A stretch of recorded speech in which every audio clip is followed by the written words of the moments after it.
जी भैया। जी दिखाई दे रही है। जी तो हरे कृष्ण सभी को प्रणाम प्रणाम। भैया। जी भैया, प्रणाम अमित भाई, कैसे हो? आपकी आवाज नहीं आ रही। ठीक है। हरे कृष्णा जी सभी जी। को प्रणाम। प्रैक्टिस अच्छी चल प्रणाम। हम्म, जय श्री कृष्ण। तो पहले कुछ इंस्ट्रक्शंस हैं आपको, मुझे नहीं पता गौरव गौरव भैया ने दिए हैं कि नहीं, जस्ट रिपीट कर देता हूँ। हमारे यहाँ पंचतत्व जो आरोग्यम सेवा संस्थान की नींव है, लगभग 2014 में शुरू हुई थी। मैं थोड़ा हिस्ट्री बता देता हूँ आपको।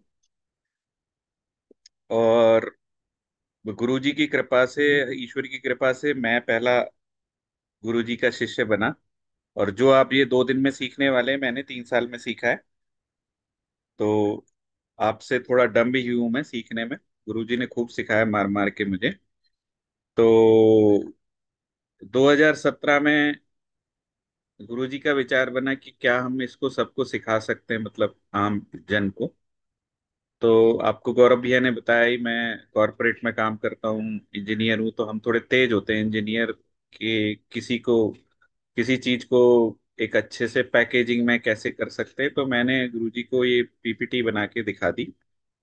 उन्होंने बोला, यार बढ़िया है। मैंने कहा 2 दिन में हम सिखा देंगे। तो 2017 से 20 तक, कोरोना आने से पहले, आ, हम ऑफलाइन शिविर करते थे वृंदावन में, पलवल में, हर 2-3 महीने में एक। फिर कोरोना आया तो मिलना जुलना बंद हुआ, तो हमें सिखाना ही था। तो फिर हमने ऑनलाइन सिखाने की नींव रखी कि ऑनलाइन सिखाते।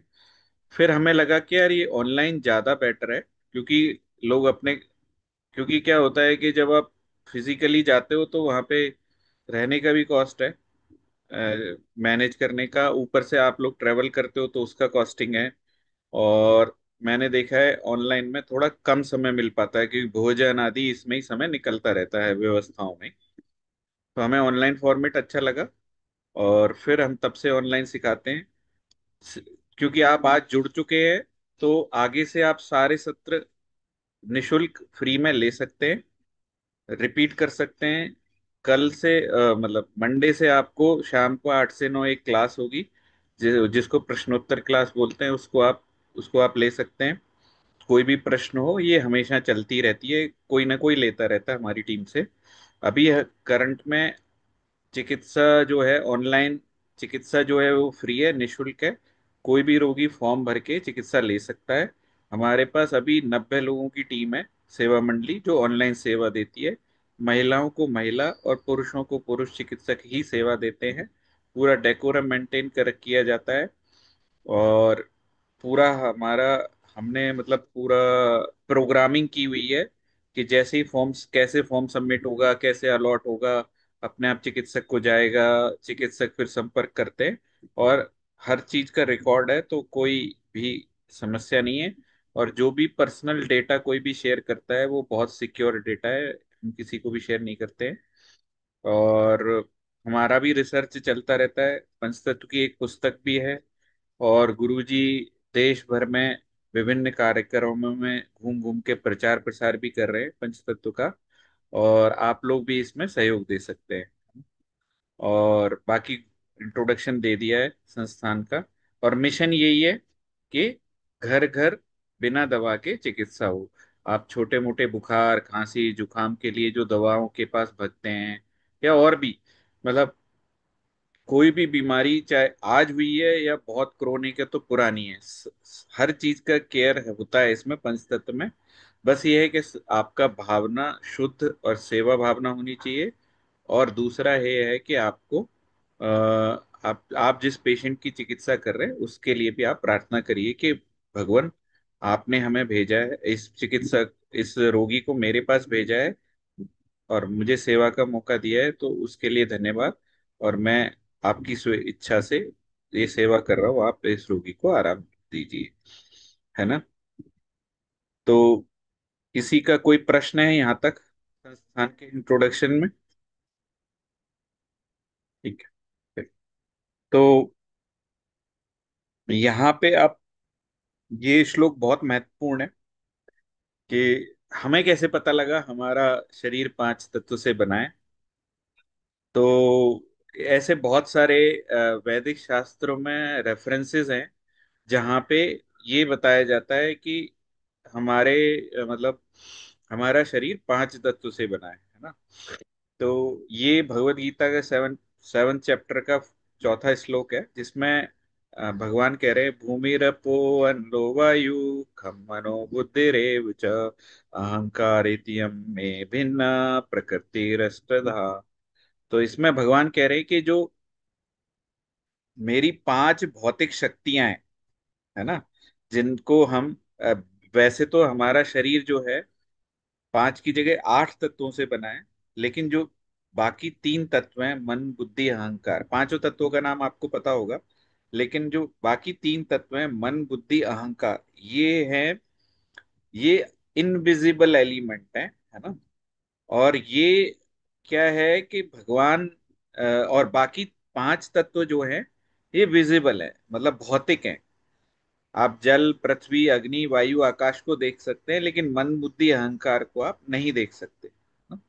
तो और ये जो है, ये आठों जो है वो शरीर में स्थित हैं, और हम इन पांच पे ही काम करेंगे, है ना। और बाकी मन जो है, मन कैसा होता है, जैसे आप हम कहते हैं ना, मेरा यार ये मन नहीं कर रहा करने का, तो हम इन पांचों तत्वों के अलावा भी कोई एक ऐसा तत्व है जो हमको कोई काम करने से रोक रहा है या कोई काम करने का मन कर रहा है, ठीक है, तो उसको मन बोलते हैं। बुद्धि बोलते हैं इंटेलिजेंस, मतलब जो जो पशु पक्षी हैं और हम हैं, ये आपको ज्यादा समझ में आएगा। इंटेलिजेंस उनके अंदर भी है, लेकिन मानव होने के नाते हम में इंटेलिजेंस थोड़ी ज्यादा है ना। तो ये बुद्धि का डिफरेंस है ना। कोई भी काम हम कभी कभी कहते हैं कि यार मन नहीं कर रहा, लेकिन दिमाग एक्चुअली वही बुद्धि को ही रिप्रेजेंटेशन है, कि मन नहीं कर रहा, लेकिन माइंड या दिमाग बोल रहा है कि यार ये कर लेते हैं, है ना, करना चाहिए हमें, है ना, तो वो बुद्धि है। और अहंकार जो होता है वो ईगो होती है, फाल्स ईगो होती है हमारे अंदर, हम सबके अंदर है। मतलब अगर कोई बोले कि मैं अहंकारी नहीं हूं, तो ऐसा मतलब वो गलत बोलता है। ये हो सकता है फॉल्स ईगो जो है किसी में कम होगी किसी में ज्यादा होगी, लेकिन वो फॉल्स ईगो जो है वो सब में रहती है। गुरु जी प्रणाम। तो फॉल्स आप ईगो सब, हाँ, आपके आप पास लोग समय, लीजिएगा एक बार इसको। हाँ।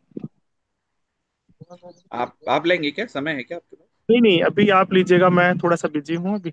आप लोग ले लीजिए। जी। तो जो अहंकार का मैंने ऐसे बता दिया, जो मैं का बोध है ना हमको, ये अहंकार है ना। तो हम अभी पांच तत्व पे ही काम करेंगे, बाकी तीन तत्व पे जो काम अगर करना है किसी को, तो हमें अपने गुरुओं की शरण जाना चाहिए, शास्त्रों का पठन करना चाहिए, और ईश्वर की शरण जाने से हम मन बुद्धि अहंकार पे काम कर सकते हैं। लेकिन अभी पांच भौतिक तत्व की ही बात करेंगे, ठीक है। फिर आता है भगवत गीता का ये 2.7 श्लोक, ये प्रार्थना है बेसिकली। प्रार्थना किससे है? जो भगवत गीता 7.4 में भगवान कह रहे हैं ना, ये सब मेरा मेरा बनाया हुआ है, मन बुद्धि अहंकार और बाकी पांचों तत्व, और इससे ही शरीर बनाया मैंने, इस जीव को बनाया है।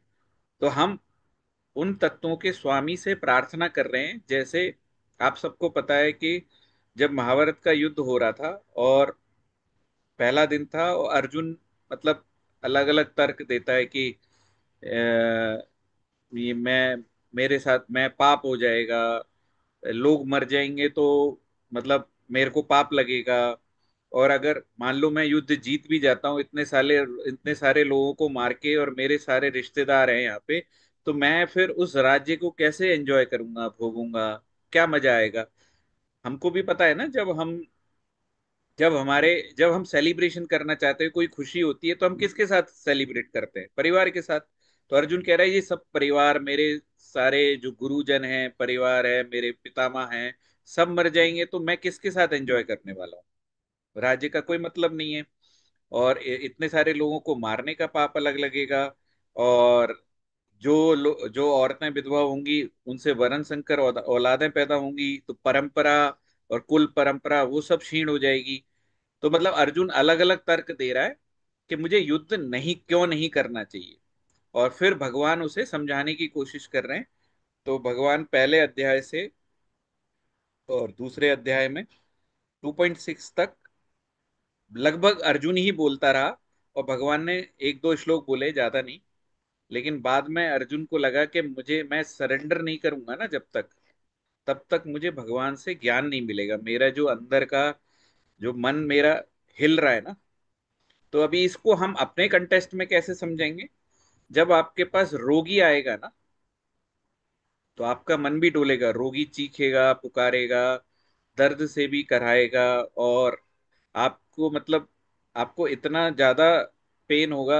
कई बार घर के सदस्य भी, परिवार के सदस्य भी रोगी होते हैं। तो वहां पे हमें लगता है कि अरे यार, भगवान कोई ऐसा, मतलब मैं क्या कर दूं इसके लिए। और कभी कभी हमें घमंड आएगा, जैसे आपने अगर एक या दो रोगी ठीक कर लिए, जैसे भंवर भैया ने बताया कि एक रोगी बहुत क्रोनिक था, या एक बचपन से परेशान था। तो ऐसे एक दो रोगी करने के बाद हमारे अंदर घमंड आएगा। और उस घमंड से आप मान के चलना, जिस दिन आपने दो रोगी करने के बाद आपके अंदर घमंड आ चुका है ना, अगला रोगी आपसे ठीक नहीं होगा, है ना, ये श्योर है। तो हमको क्या करना है फिर? तो हमें फिर अपना अहंकार कम करना है, अपन की अपनी कृपणता कम करनी है, अपना भगवान की से प्रार्थना करनी है। तो जैसे अर्जुन प्रार्थना करता है भगवान से, ये प्रार्थना है बेसिकली भगवत गीता की। कार्पण्य दोषोपहत स्वभाव, पृच्छामि त्वां धर्म सम्मूढ़ चेता, यच्छ्रेयसा निश्चितं ब्रूहि तन्मे, शिष्यस्तेऽहं साधिमां त्वां प्रपन्नम्।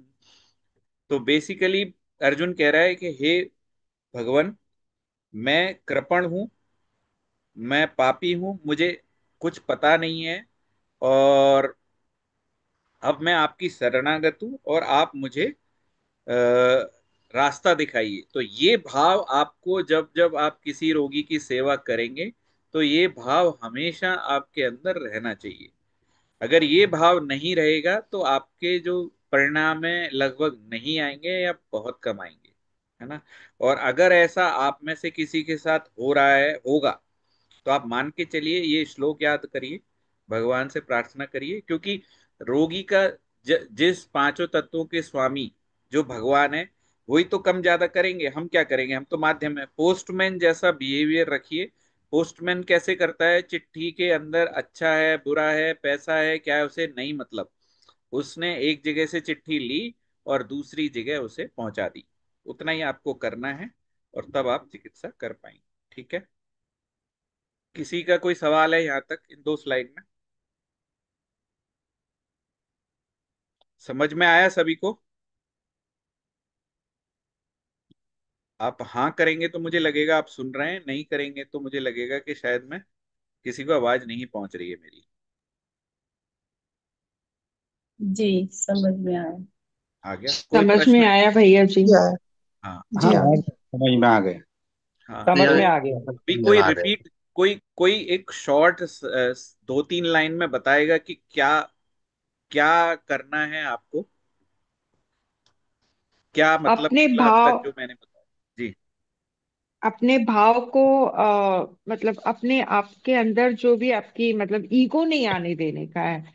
बिना जी। You have to work without you know without without proud और फाल्स ईगो या बेसिकली। विदाउट फीलिंग और प्राउड, यू आर दूसरा, जस्ट ये आप डूइंग कैसे कर समथिंग। पाएंगे? ये आप मतलब कैसे कर आपको, पाएंगे? You are being chosen to do something good, you have to think that way. Yes. तो आपको, आप ये सब कैसे कर हेलो। पाएंगे? आप सबके गुरु हैं। आप किसी का भजन करते रहे होंगे सब लोग। तो अपने गुरु महाराज को समर्पण करिए अपनी सेवा को, कि मेरे को मेरे गुरु महाराज ने ये अपॉर्चुनिटी दी है, और मैं जिस ईश्वर की प्रार्थना करता हूँ, उनको उन्होंने मुझे ये सुविधा, या इसके लिए मुझे, मैं लकी हूं। क्योंकि सेवा जो है ना, लोग मांगते रहते, सेवा भी नहीं मिलती है, आप ये समझिएगा, है ना। तो आपको अगर सेवा मिली है, तो अपने अपने गुरु महाराज को नमन करिए, अपने ईश्वर जो आपके इष्ट देव है उनको नमन करिए। और उनसे प्रार्थना करके आप ये सेवा करिए। ठीक है, 1 मिनट होल्ड करिएगा।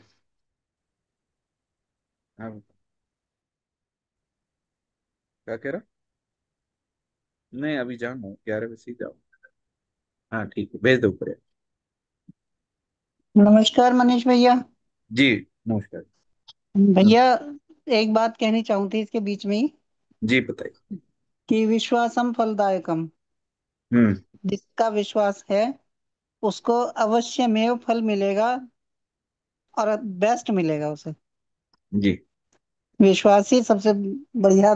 हाँ, तो इस ये चिकित्सक हाँ का जी, विश्वास है और रोगी का है। रोगी के क्या रोगी का नियम है है बस। वो तो रोगी फॉलो करेगा, कुछ बताएंगे। हाँ जी पर एज ए जी, चिकित्सक आप बनने जा रहे हैं, प्रार्थना करिए भगवान से, जो आपको ये बस ज्ञान डिलीवर होने जा रहा है। मैं भी भगवान से प्रार्थना करता हूँ जो मैं बोलूं वो सत्य हो, मैं पूरा शास्त्रों के कर सकूं। अनुसार हो। है ना? जी, जी हम सबकी सेवा कर सकें, जी दृश्य अदृश्य सभी जीवों का, हम उनका उनके प्रति स्नेह और उनका मंगल हो सके हमारी किसी भी कार्य से। जी जी विश्वासम फलदायकम, फिर लास्ट में यही है। धन्यवाद भैया। जी। आप लोग तो खैर तन मन धन से जुड़े हुए हैं, नहीं नहीं, पर अभी देखो जिसको जितना मौका मिला है ना सेवा के लिए, सब जी सब करिए। जी सेवा जी, मिल गया ना कोई सामने तो करिए, नहीं तो हाँ प्रभु के गुण गाइए। और क्या है, बस, हाँ, सही बात है। क्योंकि प्रभु ने सही उतना ही बात है। चुना है आपको, है ना? जी अभी जी आज से 3 साल पहले मैं कितनी सेवा करता था, आज कितनी करता हूँ। प्रभु जी ने मुझे आज के लिए यही चुना है कि आपकी थोड़ी सेवा करूं मैं। है ना? जी जी, जी। ठीक है भैया। मेरी क्या है, एक भगवत गीता की क्लास और है, तो गौरव भी आ जाएंगे तो वो ले लेंगे। तो ये देखिएगा कि ये थोड़ा नियम है, 9 से 12 और 3 से 6 रहेगी क्लास दोनों दिन। ठीक है? और पेन कॉपी रखिए, अपने आप को म्यूट रखिए, जब पूछने का या आपको प्रश्न हो तब आप पूछिए। ठीक है? और ये हम वैसे कर चुके हैं पहले ही। आप सब लोग एक टेलीग्राम का मुख्य समूह है, पंचतत्व आरोग्यम सेवा संस्थान या चिकित्सा सेवा संस्थान के नाम से। उसमें आप ज्यादा से ज्यादा लोगों को ऐड करिए। जैसे आपको किसी ने पहुंचाया है ये वर्ड, ऐसे ही आप पहुंचा सकते हैं। और सबसे अच्छी बात यह है कि आप किसी को पता नहीं लगेगा कि आपने जोड़ा है। आप अपनी पूरी फोन बुक को इसमें जोड़ सकते हैं, जिनके पास टेलीग्राम है वो जोड़ सकते हैं। एक व्हाट्सएप का भी ग्रुप है, तो वो रवि आपको दे अभी मिल जाएगा। आप में आपको लगता है कि व्हाट्सएप में ज्यादा लोगों को जोड़ सकता हूँ, तो वहां भी आप जोड़ वो लिंक फॉरवर्ड करके जोड़ सकते हैं। ठीक है? क्योंकि मेरे मैं अब ज्यादा लोगों तक नहीं पहुंच सकता, अब आपके माध्यम से ही हम पहुंच सकते हैं। जैसे आपको ये सेवा का मौका मिल रहा है, वैसे आप और लोगों को दीजिए। ठीक है ना? ये बस जस्ट ऐसे ही है, कैसे लोगों को जोड़ना है। किसी को कोई समस्या हो तो पूछ लेगा ग्रुप में। मैं थोड़ा आगे चल रहा हूँ। संस्थान का यूट्यूब चैनल आप सब्सक्राइब करिए। है ना? उसमें क्या है, गुरुजी लगभग प्रतिदिन कुछ ना कुछ इंफॉर्मेशन डालते रहते हैं, नई नई चीजें जो इस कोर्स से बाहर हैं। मतलब जैसे होता है ना कि प्रैक्टिकल चीजें, कि इस पर्टिकुलर केस में आप क्या कर सकते थे या क्या करना है, या आपको कैसे स्वस्थ रहना है। तो जो जो गुरुजी का नॉलेज है या शेयर है, या गुरुजी जहाँ जहाँ अलग अलग घूम के अलग अलग जगह पे पहुंचते हैं तो वहाँ के एक्सपीरियंस शेयर करते हैं। और यहाँ पे आपको पुराने जितने भी सत्र हुए हैं उनकी रिकॉर्डिंग मिल जाएगी। इस सत्र की भी रिकॉर्डिंग हो रही है, जो आपको 2 दिन बाद मिल जाएगी। है ना? इसमें से कुछ पोर्शन जो है वो शायद ना मिले, तो पर आप ये मत सोचिएगा कि रिकॉर्डिंग मिल जाएगी इसलिए मैं ना करूं। ये मतलब ये आपसे ना मिस फायर हो जाएगा, आप कुछ नहीं सीख पाएंगे। आए हैं अच्छे से सीखिए, इंटरेक्टिव का मजा ही अलग है। तो ये डे 1 है। गुरुजी अभी वैसे आए थे, और आप बीच में 1-2 क्लासेस में आएंगे आपको। तो शास्त्री ब्रजमणि इनका नाम है। गुरुजी इटावा के रहने वाले हैं। और गुरुजी पहले बहुत बीमार थे, तो किसी संत की कृपा से गिरिराज जी की परिक्रमा में गुरुजी को ये ज्ञान मिला, और खुद भी सही हुए। और उन्होंने बोला, गुरुजी पहले भागवताचार्य थे, तो लाखों लोग भागवत सुनने आते थे गुरुजी से। गुरुजी आयुर्वेदाचार्य हैं, होम्योपैथी में डिग्री है और एक्यूप्रेशर में है, लेकिन हर विद्या की कुछ ना कुछ लिमिटेशंस हैं। और तो फिर ये ज्ञान उनको एक संत से मिला, और उसी संत के ज्ञान को गुरुजी आगे हम तक पहुंचा रहे हैं। ठीक है। पलवल और वृंदावन, और अभी एक एक ज्यादा बड़ा आश्रम कह सकते हैं, या थोड़ा जगह है बिल्कुल जंगलों में, एक व्यवस्था हो रही है बरसाने में। लगभग काम बाउंड्री और ये सब पूरा हो चुका है। अगले 3-4 महीने में आप बरसाने जाके बिल्कुल आपने, जैसे जो हम शहरों के लोग हैं, मैं पुणे में रहता हूँ, तो हमने मोर देखे नहीं है, मोर दिखते ही नहीं है यहाँ पे, या पशु पक्षी, या आवाजें या पेड़ पौधे, तो वो बहुत ही राधा रानी के मंदिर से बरसाना में 8 किलोमीटर दूर एक स्थान है, वहां पे हम एक बड़ा सेंटर बना रहे हैं। और ये कुछ रेफरेंसेस हैं।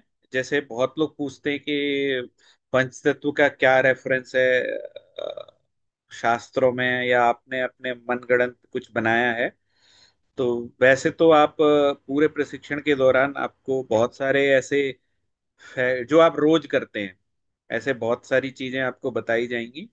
तो आप मतलब मैं ये चैलेंज कर सकता हूँ कि कोई किसी भी कॉन्सेप्ट को अपने, मतलब हम प्रूव कर सकते हैं कि ये कॉन्सेप्ट फॉल्स नहीं है, लेकिन फिर भी हमने कुछ वैदिक रेफरेंसेस इसमें लिखे हैं, जिसमें हर बार ये कहा गया है कि अ, जो अ, 5 तत्व हैं वो कैसे उत्पन्न हुए हैं। जैसे कि सूक्ष्म वर्ल्ड में आकाश पहले उत्पन्न हुआ है, लेकिन यहाँ पे आपको बताया जाएगा कि जब हमारा मानव का चक्र शुरू होता है धरती पे, तब हमारा वायु से शुरू होता है। पर पहले आकाश आया, और फिर वायु, फिर अग्नि, जल, पृथ्वी, है ना। तो ऐसे है। लेकिन बाकी जो अपने पृथ्वी पे जो सीक्वेंस है वो अलग है। ऐसे ही अथर्ववेद में भी बताया गया है कि ये जो अ, तत्व हैं वो कैसे हैं। ये चिकित्सा का पार्ट नहीं है, इसलिए मैं क्विकली जा रहा हूँ। किसी को कोई प्रश्न है तो बात कर सकते हैं डिटेल में। तो अभी ये एक चौपाई है जो बहुत ही इंपॉर्टेंट है। क्षिति जल पावक गगन समीरा पंच रचित अधम शरीरा, है ना, किष्किंधा कांड की चौपाई है ये। तुलसीदास जी की रामचरितमानस से ली हुई है। और इस चौपाई में आपका सारा, मतलब चिकित्सा सिद्धांत छुपा हुआ है। इसमें एक बड़ा कॉन्सेप्ट छुपा हुआ है जो आपको आगे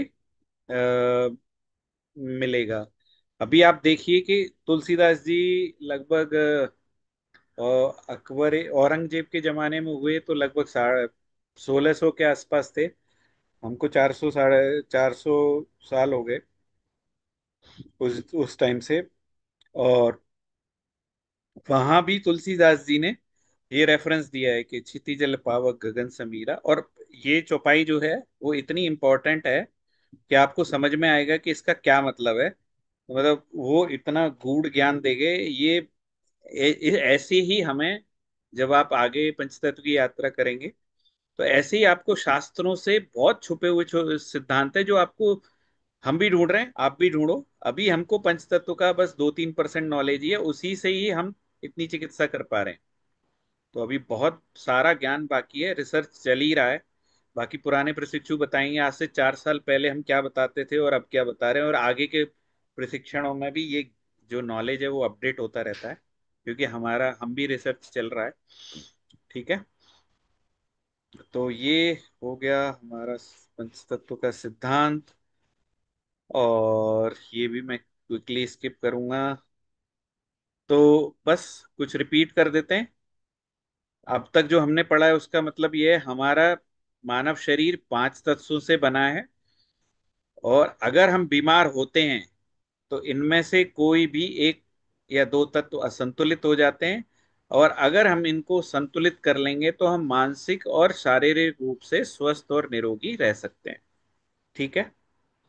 दूसरा है, ये मैंने बताई दिया आपको पहली डेफिनेशन में। दूसरा है तत्वों के असंतुलन से कोई एक या ज्यादा रोग होते हैं, जो कि आपको परेशानी व्याधि के रूप में दिखते हैं। और जब हम इनको संतुलित कर लेते हैं तो अब अ, आपको आराम मिलने लगता है। जैसे कि एग्जाम्पल, अगर आपको अगर आपको बहुत सारा पसीना आ रहा है, रुक नहीं रहा, बहुत गर्मी लग रही है ना, गर्मी के मारे चक्कर भी आते हैं लोगों को, तो आप सबसे पहला काम क्या करेंगे?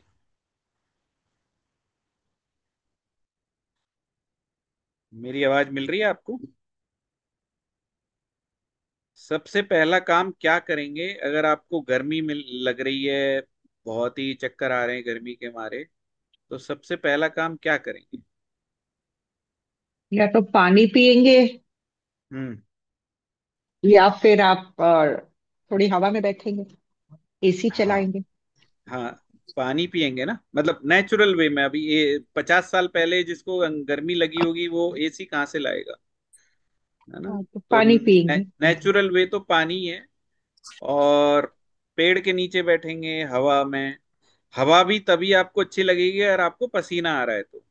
अगर आपको पसीना नहीं आ रहा है तो हवा का कोई वैल्यू नहीं है, मतलब वो फिर गर्म ही लगने वाली है आपको। सही कह रहा हूं ना? जी। तो बेसिकली अग्नि अगर बढ़ गई मेरे शरीर में तो मुझे पानी से ही बुझानी है। और और हम्म। ज्यादातर केस में जैसे हमें अनकंफर्ट लग रहा है, चक्कर आ रहा है, कुछ हो रहा है, तो हम पानी पी के हमें अच्छा लगता है ना, आराम आ जाता है। तो ये मैंने एक एग्जांपल आपको बताया ऐसे। ये सिंपल है जिसलिए आप समझ पा रहे हैं, तो इसलिए बताया है कि ये आप कर सकते हैं, है ना? और दूसरा ये है कि हम किसी रोग का इलाज नहीं करेंगे, कोई भी पर्टिकुलर। अभी तत्व तो पांच ही हैं आपके। बीमारी कितनी है? बीमारी कितनी है? 1-2 लाख 4 लाख होंगी, है ना? तो अनगिनत। पांच ही तत्व से इलाज करना है, तो फिर इसका मतलब ऐसा हुआ कि एक एक ही रोग के, मतलब बेसिकली बहुत सारे रोगों का कारण एक तत्व बिगड़ा हुआ हो सकता है ना? तो अब ये नहीं पूछेंगे आप कि मेरे को पेट दर्द है तो कौन सा तत्व बिगड़ा है, सर दर्द है तो कौन सा, ऐसा कोई बात नहीं करेगा। हम रोगी रोगी आपको 5, 10, 15 प्रॉब्लम बताएगा, लेकिन आपको रोगी का इलाज करना है, रोग का नहीं करना है ना, ध्यान में ही नहीं रखना है रोग को। ठीक है? और सांसारिक जीवन में भी पंच तत्वों का महत्व थोड़ा बता दिया है, आगे भी बताएंगे। ठीक है?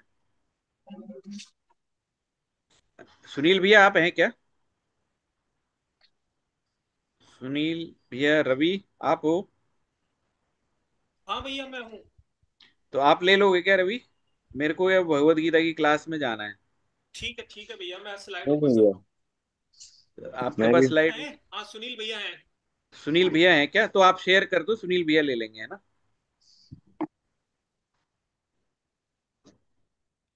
ठीक है। ठीक है, तो फिर हम नेक्स्ट सेशन में मैं मिलता हूँ आपसे 3 बजे वाले में। जब तक सुनील भैया या गौरव भैया ले लेंगे आपकी क्लास। ठीक है?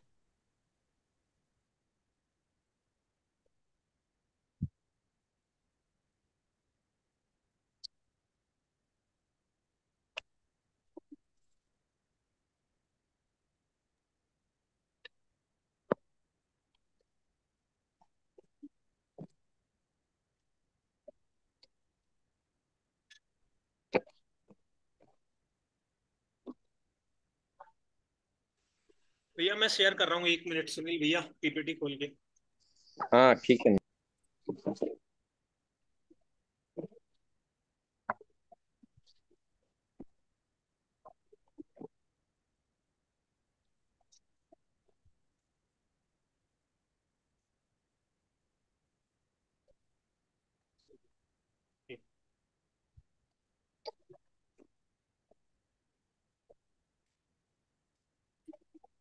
भैया स्क्रीन आ गई ना?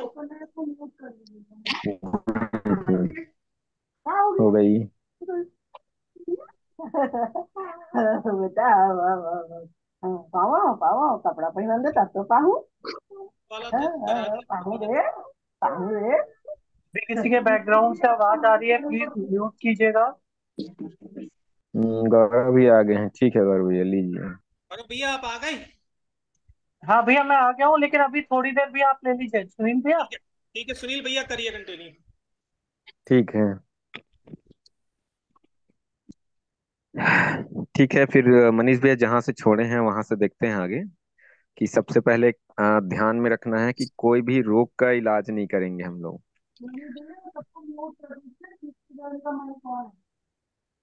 क्या हुआ?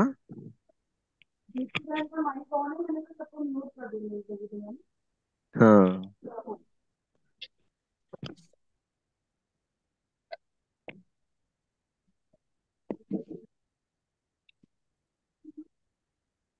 हमें केवल 5 तत्वों पर ही ध्यान केंद्रित करना है। और इन्हीं 5 तत्वों के असंतुलन से लाखों रोग पैदा हो जाते हैं। तो वो तत्व अगर संतुलित हो जाएगा तो पूरा जितने भी रोग हैं स्वतः ही शांत हो जाएंगे। ठीक है। तो इसके आगे जाते हैं। क्या है पंचतत्व जो आपके स्लाइड में है?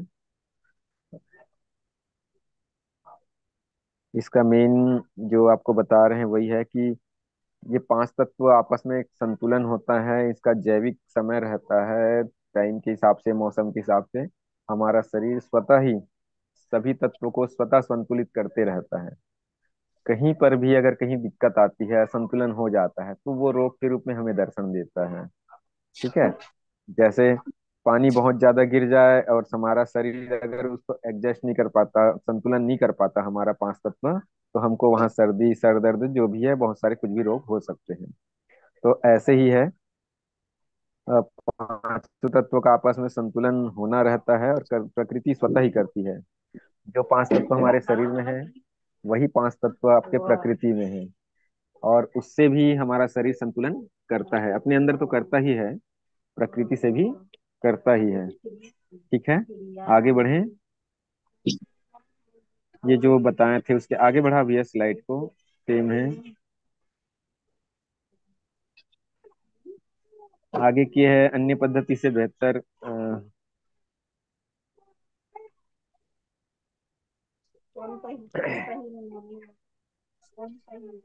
भैया स्लाइड को मैक्सिमाइज कीजिए ना। हम्म।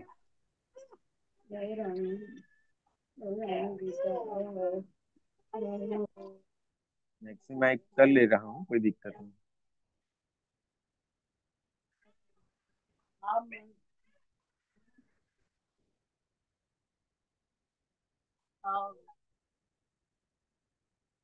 स्लाइड्स के सारे जो जो पॉइंट्स है उसमें वही है सार।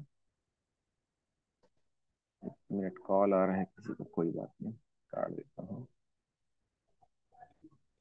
पंचतत्व पूरे प्रकृति का सार है।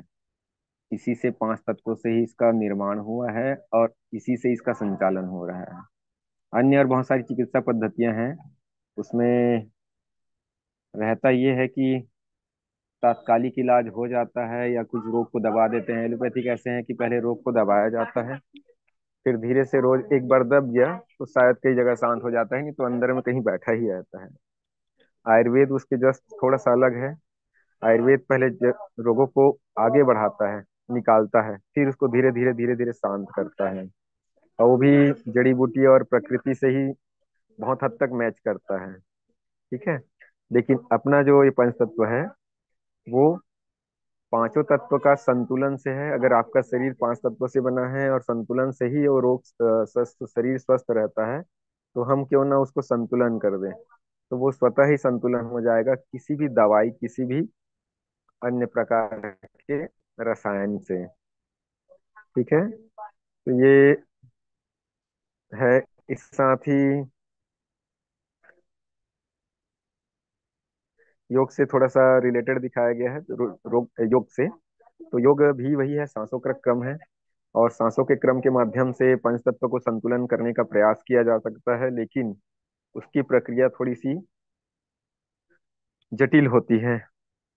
बस इसलिए पंच तत्व उससे थोड़ा सा सरल है, क्योंकि हम यहाँ पर अपने कार्य व्यवहार से, रंगों से या फिर आसपास के पर्यावरण से हम उसको संतुलन करने का प्रयास करते हैं, इसलिए ये बहुत ज्यादा सरल है। और योग की पद्धति कारगर है, लेकिन उसके लिए थोड़ा सा जटिलता है, क्योंकि उसमें नियमित और लंबा प्रयास चाहिए। ठीक है। घरेलू चिकित्सा पद्धति होता है वो भी बहुत ही अच्छा काम करता है, वो भी प्रकृति से जुड़ा हुआ है। आयुर्वेद का एक थोड़ा सा अंग है। उसमें ही बहुत सारी छोटी छोटी चीजों को हम पंचतत्व में लेकर उनके पांचों तत्वों को समझकर उसका भी उपयोग कर सकते हैं, तो उसमें ज्यादा लाभ होगा। अगला चीज है पंचतत्व का इलाज जब होता है या फिर जब हम चिकित्सा करते हैं तो उसकी प्रतिक्रिया कितने देर में प्रकट हो जाती है या हमको मिल जाती है। तो इसका ये है कि पंचतत्व चिकित्सा तुरंत विद इन मिनट, 1 मिनट के अंदर आपको ना उसका रिजल्ट देखने मिल जाएगा। अगर नकारात्मक तो मिलेगा या सकारात्मक, दोनों में ही आपका फायदा है। क्योंकि अगर नकारात्मक आ रहा है तो भी ये मानिए कि आपका पंच तत्व आप असर कर गया है और आपको उल्टा दिख रहा है, मतलब हम किसी अन्य तत्व को पकड़ लिए हैं और उसके जगह हम सीधे तत्व को जैसे ही पकड़ेंगे वो तुरंत रोग 100% सही होने के लक्षण रहेंगे। वैसे तो 2 से 10 मिनट के आसपास में आपको पूरा दिख ही जाता है। छोटे छोटे रोग जो सर दर्द है, बुखार वगैरह है, इसमें तो बहुत अधिकतर 99% हमने देखा है कि वो 5 से 10 मिनट में शांत हो जाते हैं। बड़े रोगों का भी चलना फिरना उसमें कुछ हद तक 2-4 मिनट में बहुत 60-70% लोगों में फायदा दिखा है। और बाकी जो रहता है समय और प्रकृति के हिसाब से या फिर उसके प्रारब्ध के हिसाब से ऊपर नीचे होते रहता है। ठीक है, इसके आगे चलते हैं। अभी तक जितना भी है पंचतत्व में हमने इलाज किया है या चिकित्सा दिए हैं, उसमें से लगभग 90% को इससे आराम मिल ही जाता है। 10% में वो लोग हैं जो बीच में छोड़ के भाग जाते हैं या फिर इधर ध्यान नहीं देते, छोट बिना दवाई और बिना चिकित्सा पद्धति के कुछ नहीं हो सकता ऐसा दिमाग रखने वाले हैं जो पीछे हट जाते हैं। ऐसे लोग उसमें से 8 से 9% उसमें से हैं। 1-2% जटिल रोग है जिसके लिए लंबी चिकित्सा की आवश्यकता होती है, लेकिन लोग धैर्य नहीं रख पाते, वो लोग में से हैं। इस प्रकार से देखा जाए तो लगभग लगभग 100% के आसपास पंचतत्व काम करता है। ठीक है, स्लाइड आगे भैया।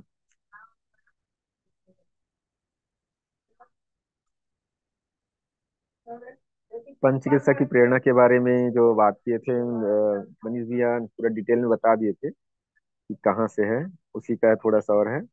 भारतीय संस्कृति सनातन संस्कृति का एक रूप है जो कुछ अ, पिछले वेद शास्त्रों के द्वारा हमारा मार्गदर्शन हुआ था। और पुराने लोग जो हमारे पूर्वज थे वो सब इसी से चिकित्सा करते थे। दवाई बूटी बहुत कम होती थी या कुछ जंगल से आसपास की घर के घरेलू दवाई बूटी से काम कर लिया करते थे पंचतत्व को जानते हुए। उसके बाद जो बाहर से जो अ, लोग आए हैं, आक्रांत आए हैं, उसके बाद पैटर्न बदला गया। देखा गया कि यहाँ का संस्कृति बहुत ही ज्यादा प्रभावकारी और प्रबल है, तो उसको जब तक नहीं तोड़ेंगे तो हम पर शासन नहीं कर सकते। तो पहले उस पर आघात किए और धीरे धीरे आज के डेट में हम अंग्रेजी चिकित्सा पद्धति पर ही निर्भर हो गए हैं। और देखा जाए तो वो पद्धति के कारण चाहे अन्न उत्पादन हो या किसी प्रकार के हर चीज में, यहाँ तक फल को ही पकाना है तो हम रसायन का ही उपयोग करते हैं। ये अंग्रेजी चिकित्सा या बाहरी चिकित्सा पद्धति या बाहरी शिक्षा पद्धति का असर है। और हमारी प्राचीन चिकित्सा पद्धति और शिक्षा पद्धति लुप्त होते जा रही है, जिसका परिणाम आज के डेट में ये है कि हर लगभग दवाई का डेरा है। मेरे ख्याल से भारत में कोई ऐसा घर नहीं होगा जिसके यहाँ एक दवा ना हो। सबके घर कुछ ना कुछ दवाई प्रवेश कर गई है। बहुत कड़ी मेहनत के बाद गुरुजी ने ये थोड़ा सा खोज निकाला। उनके गुरुजी मिले थे, उनको जैसे ही मार्गदर्शन मिला उन्होंने देखा कि ये चिकित्सा पद्धति बहुत ही कारगर है, तो इसको जनमानस तक पहुंचाने का ये एक मुहिम है जिसके अंतर्गत हम सब काम कर रहे हैं और प्रयास कर रहे हैं कि हम खुद सीखें और अपने आसपास कम से कम 8-10 लोगों को सिखाएं, इसके बारे में जानकारी दें। कम से कम ये जानकारी हो कि वाकई में पांच पांच तत्व है क्या, कैसे काम करता है और उससे हम सामान्य चीजों को कैसे ठीक रख सकते हैं और अपनी मन स्थिति को और कैसे मजबूत कर सकते हैं। आगे भैया। मेरी एक आदत है कि मैं शब्द सह पढ़ के उसको आगे नहीं बढ़ा सकता ना। मेरा डिटेलिंग कुछ अलग रहता है। नहीं आप क्योंकि अगर है ना? हाँ हाँ जी भैया। क्या होता है, ट्रेनिंग का एक अलग मुहिम रहता है और पद्धति कुछ अलग रहती है ना।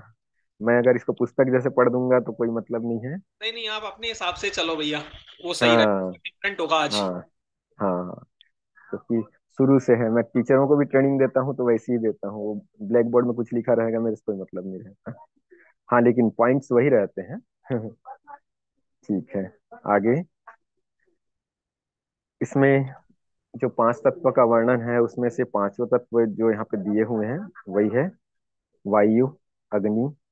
वायु और अग्नि, वायु को पहले क्यों लिए हैं उसमें एक क्लासिफिकेशन है, प्रभाग बांटे हैं उसको। आपको जैसे ही पांच तत्व का आपका चक्र जो पीछे दिया है हाईलाइटेड वाला, उसको हल्के से देखोगे तो समझ में आ जाएगा। और थोड़ा सा आगे बढ़ेंगे तो वो हम क्रम क्यों बनाए हैं उसमें समझ में आ जाएगा आपको उम्र के हिसाब से। तो वायु, अग्नि, पृथ्वी, आकाश और जल, ये हमारे पांच तत्व हैं। और यही पांच तत्व है जो आपको, हमको और ये प्रकृति को, पूरे ब्रह्मांड को जो चलाता है, निर्माण किया है, चलाएगा। और आगे जाके अगर ये लुप्त भी होगा तो वो इन्हीं पांचों तत्वों के संतुलन से ही होगा। ठीक है, आगे बढ़ते हैं। अ,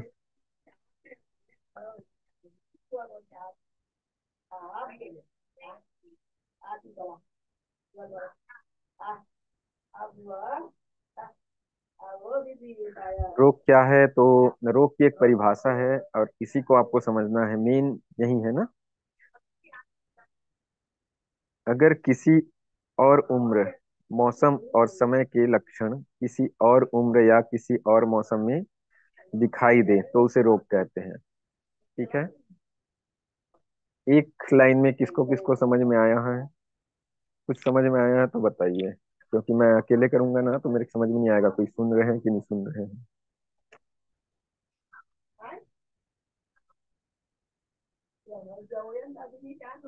अगर किसी और उम्र के, जैसे कि छोटा सा एक उदाहरण देके बता रहा हूँ, एक बार में समझ में आ जाएगा। जैसा कोई बच्चा है, बच्चे का उम्र लगभग 10 8 10 साल है, मौसम अगर कहीं गर्मी है ना, तो उस बच्चे को अगर बुढ़ापे वाला लक्षण, हमेशा खांसते रहना, हांफने रहना और हमेशा ठंड लगना गर्मी के मौसम में हो जाए तो वो रोग है कि नहीं है? लोग है भैया। रोग है ना। तो ये कहने का मतलब और यही है कि अगर किसी और उम्र, मौसम और समय के लक्षण किसी दूसरे, है ना, मौसम उम्र समय में दिखाई देना, एक्सक्यूज वो मी रोग है। सर, किसी का वॉइस आ रहा है बीच में, तो कैन यू हाँ प्लीज टेल कि वो आवाज बंद करें अपनी? हाँ। वो मेरे डिस्टर्बिंग हो रहा है। किसी में तो नहीं आ रहा है किसी का फिलहाल। आपके में नॉइस आ रहा होगा तो मेरा एकदम शांत है जरा सा, मैं इसलिए नहीं बोल रहा था। जो भी, एक चीज और है, जो भी कोई बात करेंगे, जैसे मैं प्रश्न पूछता हूँ तो जैसे ही बात करेंगे तो तुरंत म्यूट कर लेंगे तो अच्छा रहेगा, आवाज बहुत ही क्लियर जाएगी। और अगर आप अपना माइक चालू रखेंगे तो मिस होते हुए जाएगा, मतलब कई आवाज आएंगी। ठीक है, चलिए आगे बढ़े। समझ में आ गया रोग क्या है? रोग केवल इतना है कि अगर कोई जवान आदमी है और उसको अगर बुढ़ापे जैसे शिकायत दिख रहा है, मतलब लक्षण है उसके अंदर, तो वो रोग है।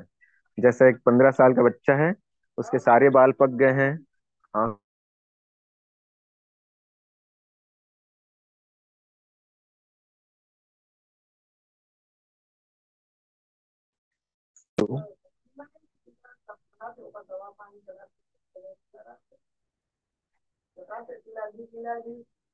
हेलो, आवाज आ रहे हैं? ये आ रही है, आपकी आवाज आ रही है, बोलिए। हाँ, सब साइलेंट हो गए हैं इसलिए मैं पूछ रहा हूँ। मैंने कहा कोई 15 साल का बच्चा है, उसके सारे बाल पक गए हैं, मोटा सा चश्मा लगाया है, झुक के चल रहे हैं, वो रोग है कि नहीं है? है ना, रोग है वो। रोग है ना। रोग है। हाँ, लेकिन एक बच्चा है, 15 साल का है, बहुत उत्साह के साथ खेलता है, चेहरे में बहुत चमक है और बहुत ज्यादा एनर्जी है, वो रोग है कि नहीं है? नहीं है। नहीं है, ठीक। नहीं तो है। मैं, हाँ, तो ये बात इसी में ये क्लियर किया गया है कि एक बच्चा अपनी उम्र के हिसाब से जितनी ऊर्जा, जितनी एनर्जी, जितना उत्साह, जो चीज होना चाहिए उसके अंदर अगर वो है तो सामान्य है, रोग नहीं है। लेकिन अगर उसमें दूसरे उम्र का लक्षण अगर दिखाई दे, जैसा कोई बच्चा खांसी रहा है दिन भर, तो लक्षण किसके आ गए? बुजुर्गों वाली लक्षण आ गए, तो वो रोग है ना। या किसी 15 साल के बच्चे को घुटने का दर्द हो गया, बैठ के उठने में दिक्कत हो रही है बुजुर्गों जैसा, तो वो रोग है कि नहीं है? तो किसी 15 साल की उम्र का लक्षण 15 साल की उम्र में किसका लक्षण दिख रहा है? 60-70 साल की उम्र वाला लक्षण, तो वो रोग है ना। ठीक है। भाई जी, हाँ। उम्र और मौसम का तो ठीक है, समय का भी थोड़ा कारण बताइए ना। हाँ, समय का ये है, समय ये है कि रात में आपको क्या करना चाहिए? सोना चाहिए। ठीक है, हाँ आपको जी। रात में सोना चाहिए। बिल्कुल। लेकिन आपको रात भर नींद नहीं आती, सुबह नहीं, दोपहर में नींद आती है, रात में आती ही नहीं है, रोग है कि नहीं?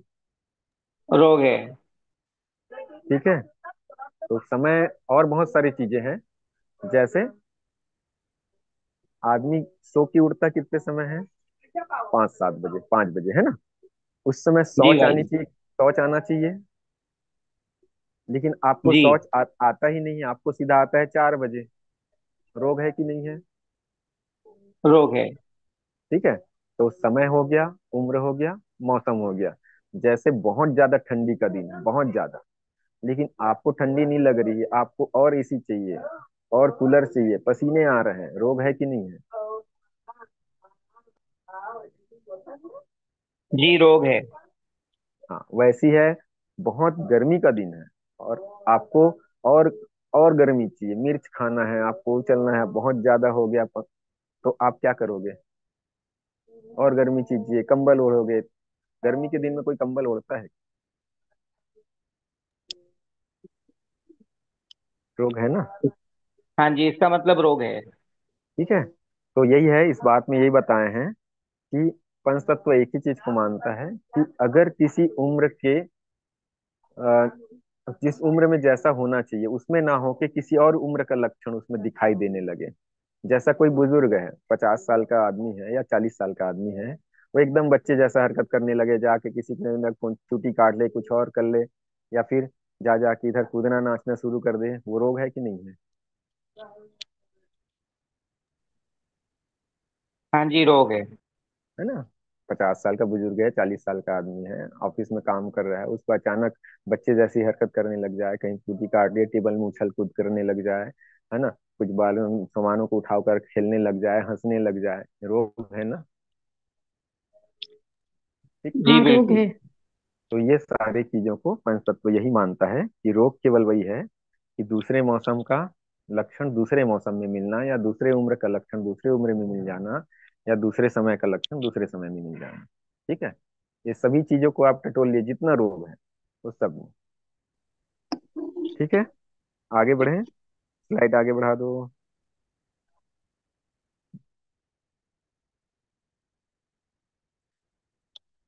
ये प्रकृति में 5 तत्व है, कौन कौन से हैं? आप इसी स्लाइड को अगर देखोगे तो यहाँ पे लिखा हुआ है ना। समीर, पावक, क्षिति, गगन और जल। ठीक है, 5 तत्व हैं। 5 तत्व में एक चीज और है, हमने अग्नि को 2 भाग में बांट दिया है, एक सामान्य अग्नि और एक प्रचंड अग्नि।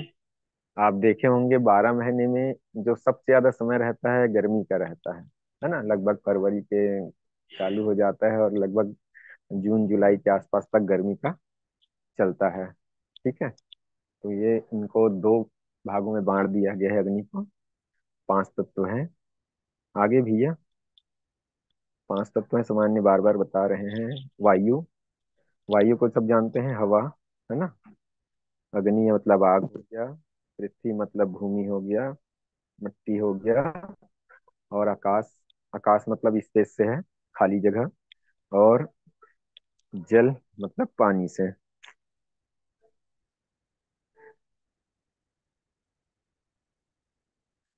अभी पंचतत्व का विस्तार से जानने के लिए सब चीजें हैं उसमें।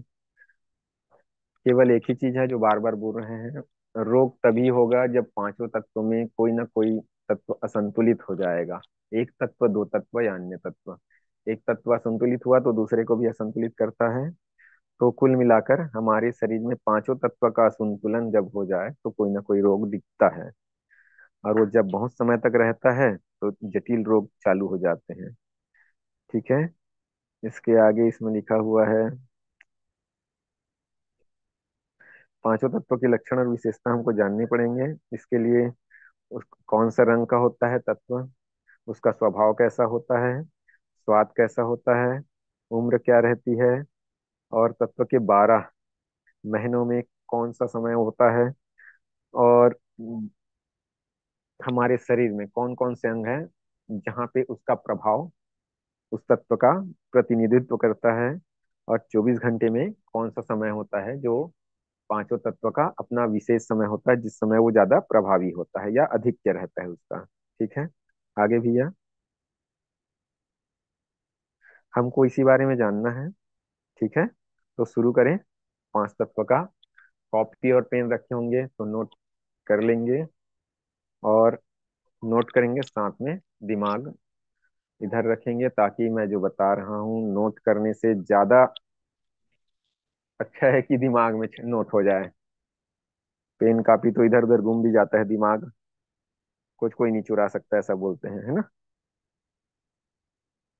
चलिए, पहला वायु। जैसे हमने हमारा जो मोनो बना हुआ है, किनारे में देख लो वायु लिखा है, उसके किनारे में राइट साइड में ऊपर हम देखिए मोनो बना हुआ है।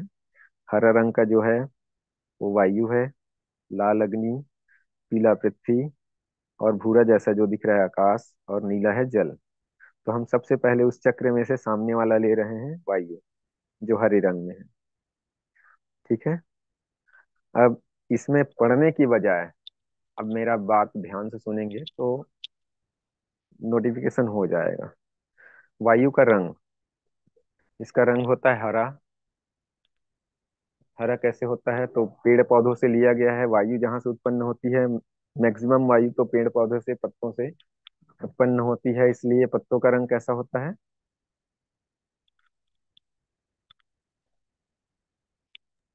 हरा। हाँ, इसलिए वायु का रंग क्या लिए हैं, हरा। ठीक है।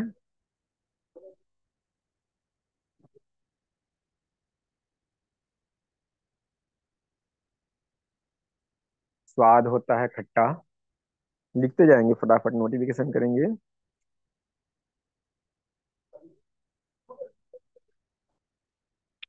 वायु का रंग हरा, स्वाद खट्टा। इसकी उम्र, अब हाँ, वायु को सबसे पहले क्यों रखे हैं उसमें, ये आप देखिएगा, जो 0 से लेकर 12 साल का बच्चा रहता है वो वायु प्रकृति का होता है। ठीक है। तो सबसे पहले उम्र को ही नोटिफाई कर देंगे, ताकि ना उम्र से हमको पता चल जाएगा पहले। 0 से 12, कुल मिला के यहाँ 12 का पहाड़ा है ना, टेबल है 12 का। 0 से 12 वायु, है ना। फिर 12 से 24 अगला तत्व का रहेगा। तो 0 से 12 वायु, रंग हरा, स्वाद खट्टा, और महीना है इसका माघ और पौष। हम लोग हिंदी महीने में लेंगे। हिंदी महीने और अंग्रेजी महीने में क्या अंतर है, कोई बताएगा क्या, क्या अंतर है, क्या अच्छाई है, क्या खूबियां हैं।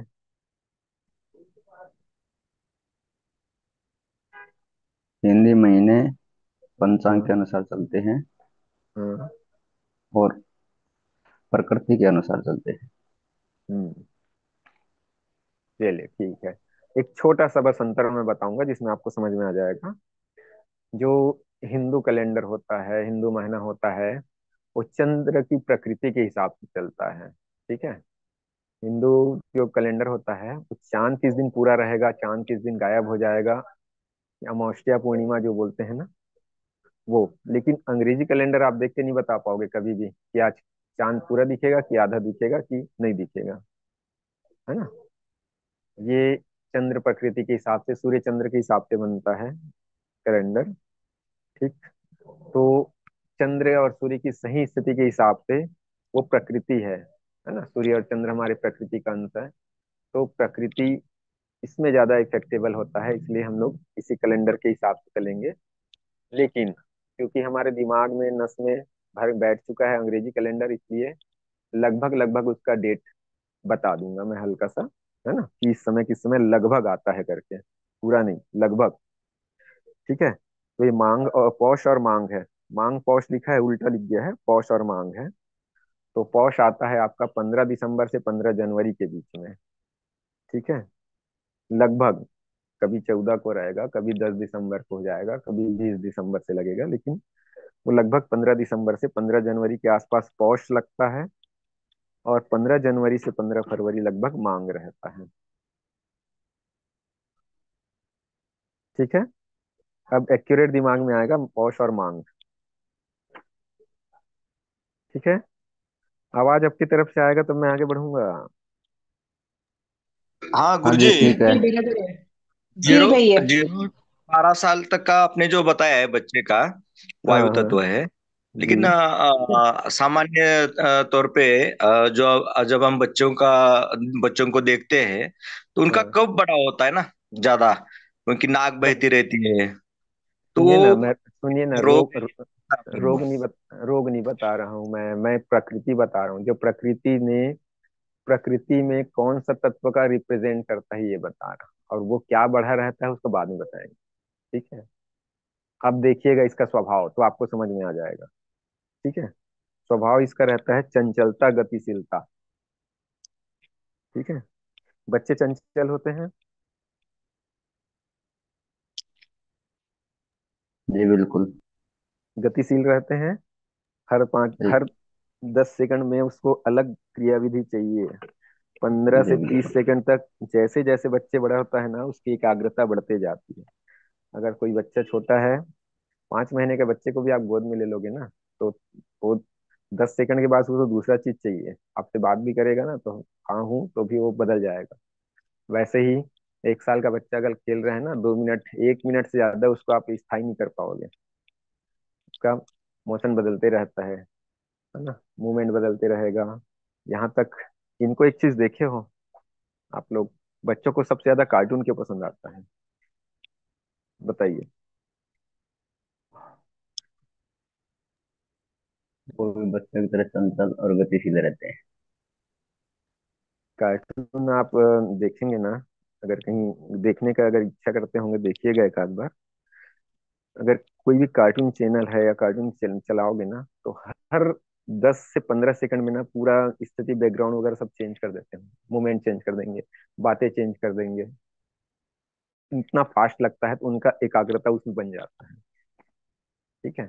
अगर एक ही चीज को आप उबाऊ एक साथ लाइन से चलाते रहेंगे तो सीरियल में उनका दिमाग नहीं जाता, क्योंकि वो लाइन से चलता है।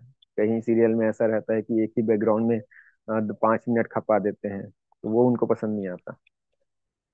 ठीक है। गति रहती है, चंचलता रहती है, उसके बाद मोमेंट जो रहता है ना, उसके कारण कार्टून उनको पसंद आता है। और ये एक साइकोलॉजी है जिसको जान गए, इसलिए कार्टूनिस्ट लोग वही काम करते हैं, ताकि बच्चों के लिए। आप देख लीजिएगा, आप कोई भी चैनल टीवी बच्चे को कोई पकड़ा दिए, कार्टून वाला पहले पकड़ेगा वो। ठीक है। तो ये गतिशीलता, ये स्वभाव को बता रहे हैं, अभी रोग को नहीं बताए हैं ना। कोई भी रोग में नहीं जाना है, पहले बोले हैं रोग में कोई नहीं जाएगा। ये केवल हम बता रहे हैं उसके मेन स्वभाव को। रोग या फिर असंतुलन में क्या होगा कैसे नहीं होगा वो बाद में आएंगे। ठीक है। ठीक है। तो इसकी प्रकृति है चंचलता, गतिशीलता। और इसका विकृति इसमें नहीं लिखा है, लेकिन लिख सकते हो। चंचलता, गतिशीलता के बाद एक बच्चों में क्या देखा गया है, छोटे बच्चों में, बताइए विकृति।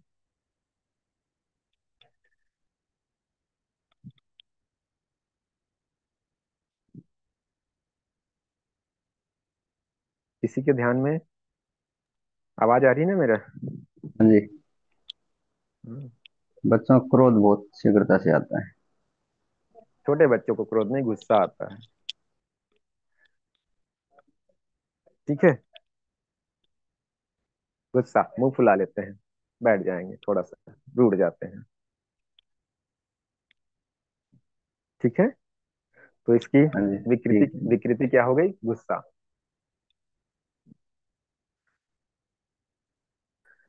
अब मांग और पौष जो बताए हैं, तो इसमें शरीर में जो दो अंग हैं, वहां पे रिप्रेजेंट करता है ये वायु को, वो है पित्ताशय, जो पौष महीने में आता है। पौष महीने के साथ कनेक्ट करेंगे पित्ताशय को। और इसका जो समय है, रात को 11 से 1 बजे रात में। ये क्यों है, कैसा है, जैविक घड़ी बताएंगे तो आपको समझ में आएगा बाद में। ठीक है, अभी आप नोटिफिकेशन कर सकते हैं, नोट कर लीजिए। ये 5 तत्वों को आप समझ लेंगे इसमें प्रकार से, नौ नौ जो पॉइंट, 8 9 पॉइंट जो बताए थे इसमें, तो वो फिर आपको आसान हो जाएगा बाकी कुछ चीज़ें। ये केवल इतने में ही आपका पूरा पंच तत्व है ना, ये अगर क्लियर हो गया तो आप बहुत जल्दी क्लियर कर लेंगे। दूसरा अंग है शरीर का, वो है यकृत, लीवर। उसका टाइमिंग है रात को, उसी के बाद 1 से 3। कुल मिला के अगर बोला जाए तो 24 घंटा है अपने पास। 24 घंटे को हमने, हमारे पास 5 तत्व है तो हमने एक तत्व अग्नि को 2 भाग में बांट दिया था, सामान्य अग्नि और प्रचंड अग्नि। ठीक है, तो कुल मिला के 6 तत्व मान लो। तो 6 तत्वों को अगर डिवाइड करोगे, 6 तत्वों में डिवाइड करोगे अगर 24 को, तो 4 घंटे आएंगे। 6 चौक 24 होता है ना। तो एक तत्व के लिए कितना घंटा हो गया?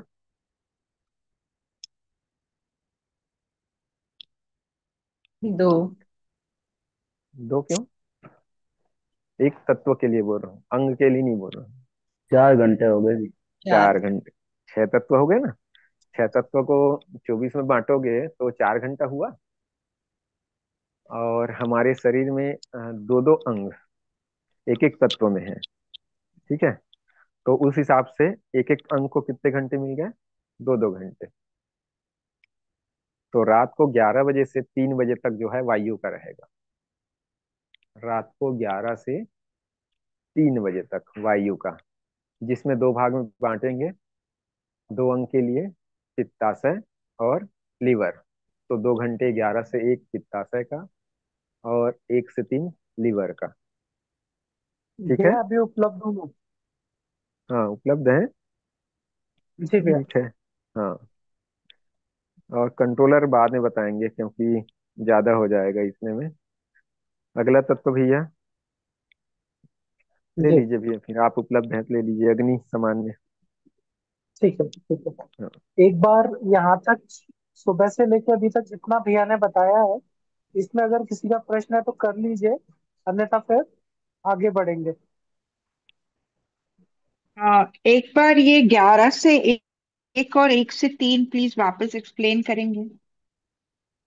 ठीक है ठीक है दीदी, यहाँ पे ना, ये जो 11 से 1 है, ये रात्रि का समय है, 11 PM to 1 हम्म। AM।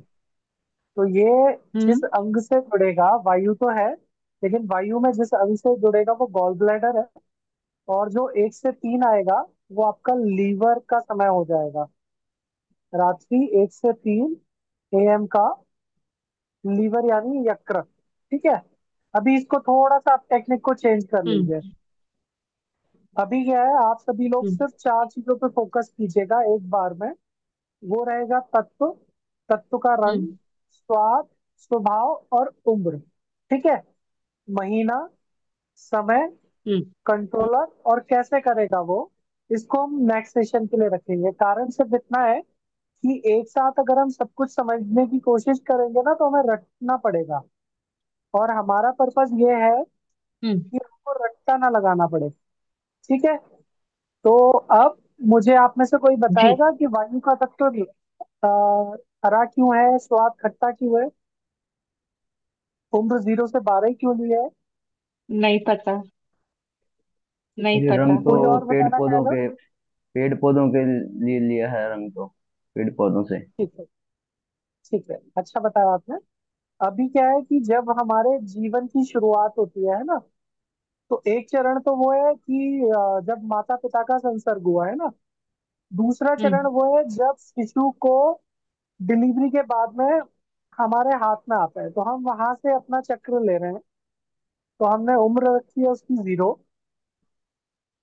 और 12 वर्ष तक की अवधि में जो वायु के गुण होते हैं। वायु अगर आप फील करें तो कहाँ से मिल रही होती है प्रकृति में, आप आंख बंद करें, सोर्सिंग क्या दिख रही है आपको?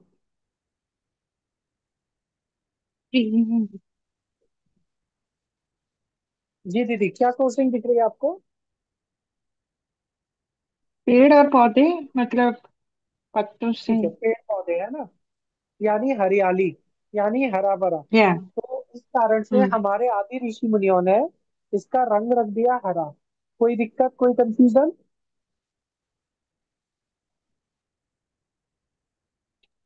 नहीं रख भाई जी। सकते हैं ना? हाँ जी। हाँ जी, ठीक है। ठीक है। ठीक है। इसी प्रकार से जो वायु है वो कैसी है? चंचल है। कभी तो बहुत धीमी बहती है ना। गर्मियों में खासकर इस टाइम पे हमें हवा चाहिए, तो हम हवा के लिए परेशान होते हैं। कभी बहुत तेज बहती है कि हम्म। आंधी तूफान आ गया। कभी गर्मी का मौसम है, दोपहर में गर्म, शाम को ठंडी। बारिश है या सर्दियों के दिन है तो वही हवा हम्म। ठंडी हो गई है ना। धूप है तो गर्म हो गई।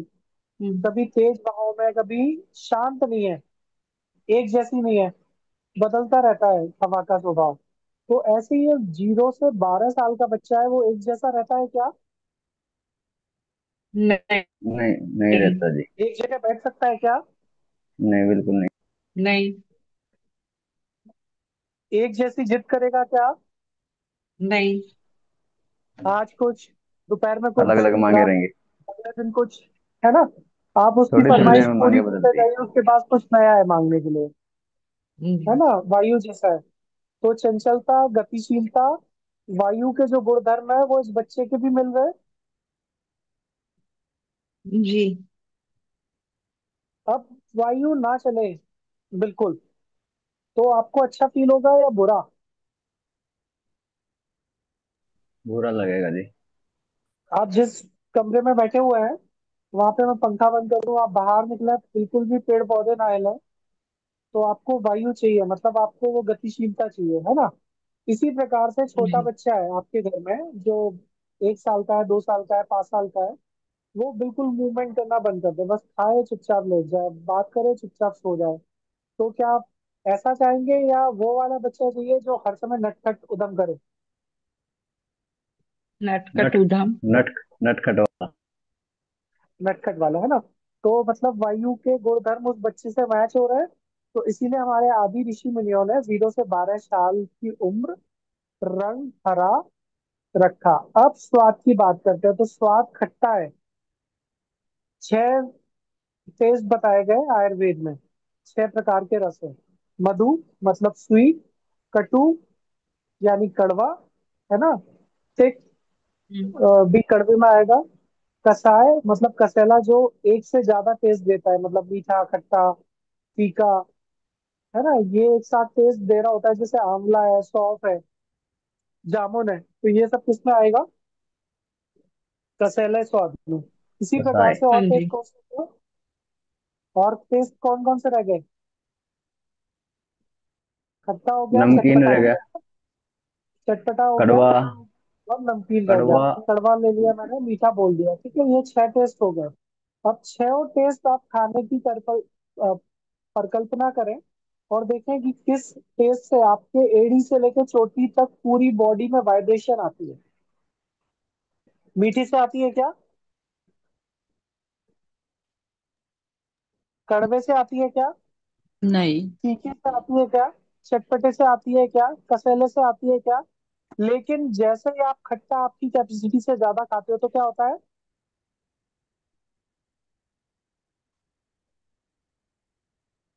पूरी बॉडी में, पूरे शरीर में कंपन आती है, जैसे रोंगटे खड़े हो जाते हैं। सर्दियों में जब हवा चलती है ना, तो एकदम रोंगटे खड़े हो जाते हैं। वैसी फीलिंग आती है क्या? हाँ मुंह जी। पूरे का पूरा हाँ बन जी। जाता है। अभी हाँ मेरे जी। मुंह को फील कीजिएगा। जब हम खट्टा खाते हैं तो हमारा कैसा हो रहा होता है मुंह? होता है? होता है या नहीं? हाँ जी, होता है। ठीक है, तो स्वाद, रंग, गुणधर्म और उम्र, ये चारों चीजें क्लियर हो गई वायु की। हाँ जी। तो आगे बढ़े। हाँ जी। जी। एक बार और खट्टा का बताइए बताइए ना। ठीक है, जो खट्टा टेस्ट है वो जब आप खाते हैं तो आपकी पूरे शरीर में एक कंपन आने लगती है ना। हाँ तो वो कंपन क्यों आ रही है? क्योंकि जो खट्टा है वो वायु तत्व प्रधान है। तो वायु हाँ हाँ के गुणधर्म क्या है? चंचलता। आपके शरीर में वो चंचलता आ जाती है उसके कारण से। हाँ हाँ। क्लियर हो गया? बराबर। क्लियर हो गए। ठीक है, अब ठीक। नेक्स्ट बात करते हैं अग्नि का। भैया लगा दीजिएगा चार्ट। अग्नि में आप दो भाग कर लीजिएगा, एक अग्नि और एक प्रचंड अग्नि। मतलब एक नॉर्मल है, जैसे आप अ, मोमबत्ती को जलाते हो तो मोमबत्ती में से उंगली निकाल लेते हो, जलते हो क्या आप मोमबत्ती के लौ के ऊपर से? नहीं नहीं। तो वो जलते। अग्नि हो गई, यानी नहीं सामान्य जलते। अग्नि, नॉर्मल। इसी प्रकार से जब वही अग्नि बहुत ज्यादा प्रचंड हो चुकी होती है, जैसे होली की आग जलाते हो आप, तो जो लकड़ी के चारों तरफ परिक्रमा लेते हो, दूर से भी ऐसा लगता है ना कि हम जल गए। ठीक हाँ। है, तो हमने प्रचंड अग्नि में रख लिया। तो अब अग्नि की तरफ चलते हैं। लिखिएगा उम्र। रवि भैया स्लाइड चेंज कर दीजिएगा।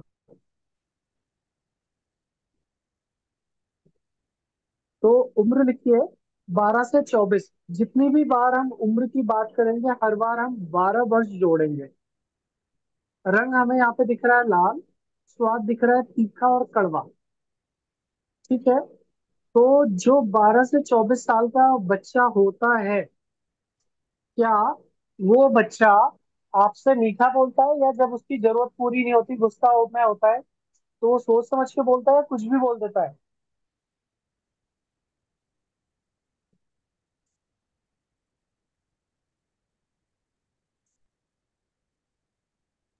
क्या कुछ भी कहता है बोल वो? देता है। कुछ भी बोल देता है। कुछ भी बोल देता है, ठीक है। इसके अतिरिक्त वो जब गुस्सा में होता है तो मीठा बोलता है, कड़वा बोलता है? कड़वा। कड़वा कड़वा। बोलता है। इस टाइम पे, इस उम्र में जो उसके फास्ट फ्रेंड्स होते हैं, चाहे वो लड़कियों में चाहे लड़कों में, वो आपस में बहुत अच्छा संवाद कर रहे होते हैं, या दूसरे को देखने में लगेगा कि कितने गंदा बोल रहे हैं ये आपस में? कड़वा बोल रहे होते हैं ना आपस में। हाँ जी। कि अगर ऐसा ही कोई और व्यक्ति बोल दे तो लड़ाई हो जाएगी, लेकिन वो मित्र है और सबसे अच्छा मित्र है या सबसे अच्छी सहेली है, तो वो कुछ भी बोल देगी तो कोई तुम एक दूसरे में से कोई इसका बुरा नहीं मानता। जी। ठीक है, अब जब आपको गुस्सा आती है तो चेहरे का रंग कैसा हो जाता है? आंखें लाल। कैसी हो जाती हैं? ठीक है, स्वाभाविक जो अग्नि है उससे आपको क्या रंग मिल रहा है? आप आग बंद करें और देखिए तो स्वाभाविक अग्नि का क्या रंग दिख रहा है आपको? लाल। लाल। तो हमारे आदि ऋषि मुनियों ने इसको रख दिया लाल में, कोई दिक्कत? और जो ये बच्चा है, ये हमेशा जब भी इसके मतलब की बात होती है तो क्या कभी थकता है ये? हमेशा जोश ऊर्जा उमंग में रहेगा। इसके मन की बात ना करो आप, तुरंत क्रोध में आ जाएगा, तुरंत ताकत दिखाएगा। जी। आजकल जो फिटनेस फ्रीक दिखते हैं या जिम लवर्स दिखते हैं, वो सबसे ज्यादा किस उम्र में होते हैं? 18 to 24, 23, हाँ, 24। मतलब लगभग इसी उम्र में आ गए ना। और जी। वो लोग कभी भी ये कोशिश नहीं करते कि आज पहला दिन है तो मेरी कैपेसिटी कम है अभी, तो मैं 10 किलो 20 किलो उठाऊं। हो सकता है गर्लफ्रेंड को इम्प्रेस करने के लिए, भले ही कैपेसिटी नहीं है, वो 1 कुंटल का वजन उठाएगा और क्या होगा, साथ में उसको स्लिप डिस्क होगा। जी या उसको चोट लग जाएगी, इंजरी हो जाएगी, क्योंकि उसको परवाह नहीं है परिणाम की। क्यों? केवल जी उसके अंदर जोश है, ऊर्जा है, उमंग है, परिणाम की चिंता ही नहीं कर रहा है। स्कूल फीडिंग है ना अभी तो, पेरेंट्स करके दे जी। रहे हैं। ठीक है, क्लियर? यहाँ पे किसी का भी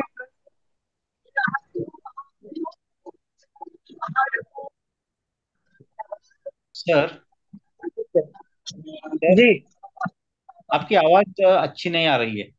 हाँ सर, बहुत आवाज अच्छी नहीं आ रही। डिस्टरबेंस है, कोई पीछे से किसी के यहाँ से बहुत डिस्टरबेंस आ रहा है। अब भावेश भाई अच्छा, का चालू है भैया। जिनका ठीक है, चालू है जिसका माइक वो भी, बंद कर दो। ठीक है, प्लीज बंद कर दीजिएगा जिसका भी चालू है।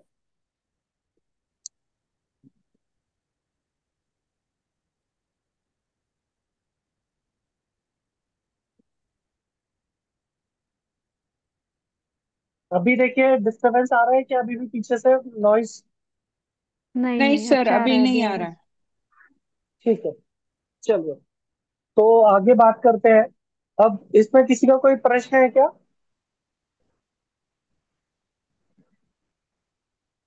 नहीं सर।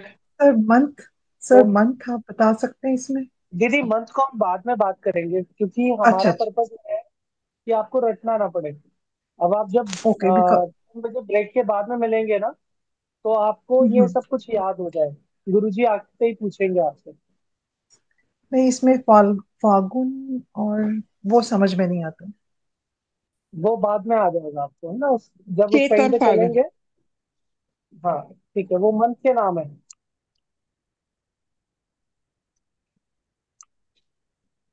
ठीक है, तो आगे बढ़े। हाँ सर। ये प्रचंड अग्नि लगा दीजिएगा। अब जैसे ही बच्चा 24 से 36 की उम्र में जाएगा, मतलब फिर से 12 वर्ष जोड़े हमने, तो किस में आ जाएगा? प्रचंड अग्नि में। अब ये जो व्यक्ति है, ये, इसकी स्पून फीडिंग बंद हो गई है। भले ही पेरेंट्स पैसे दे रहे हैं, लेकिन हर व्यक्ति पूछता है, बेटा तुम्हारी एजुकेशन क्या हो गई, तुम जॉब कर रहे हो नहीं कर रहे हो, क्या करते हो, कैसे करते हो। या हो सकता है पारिवारिक कारणों से अब पेरेंट्स ने बोल दिया, बेटा तुम्हारी पढ़ाई हो गई, खुद कमाओ खुद खाओ, हमें जिम्मेदारी पूरी करो या ना करो, पर अब हम खर्चा पानी नहीं दे पाएंगे। कोई भी कारण हो सकता है, चाहे समाज का प्रभाव हो, चाहे पेरेंट्स हो, या उसके अंदर जो ऊर्जा प्रवाह हुआ है नया, उसके कारण से। जो बच्चा अभी तक परिणाम की चिंता नहीं करता था, पीछे अगर उसका दोस्त बोलता था चल दारू पीनी है, तो चला जाता था। किसी दोस्त की लड़ाई हो गई, उसने कहा उसको चौराहे पे देखना है, तो वो लड़ाई में चला जाता था, है ना। उसको क्रिकेट मैच हम्म। खेलना है, भले अगले दिन एग्जाम है, उसको चिंता ही नहीं है, खेलना है तो खेलना है।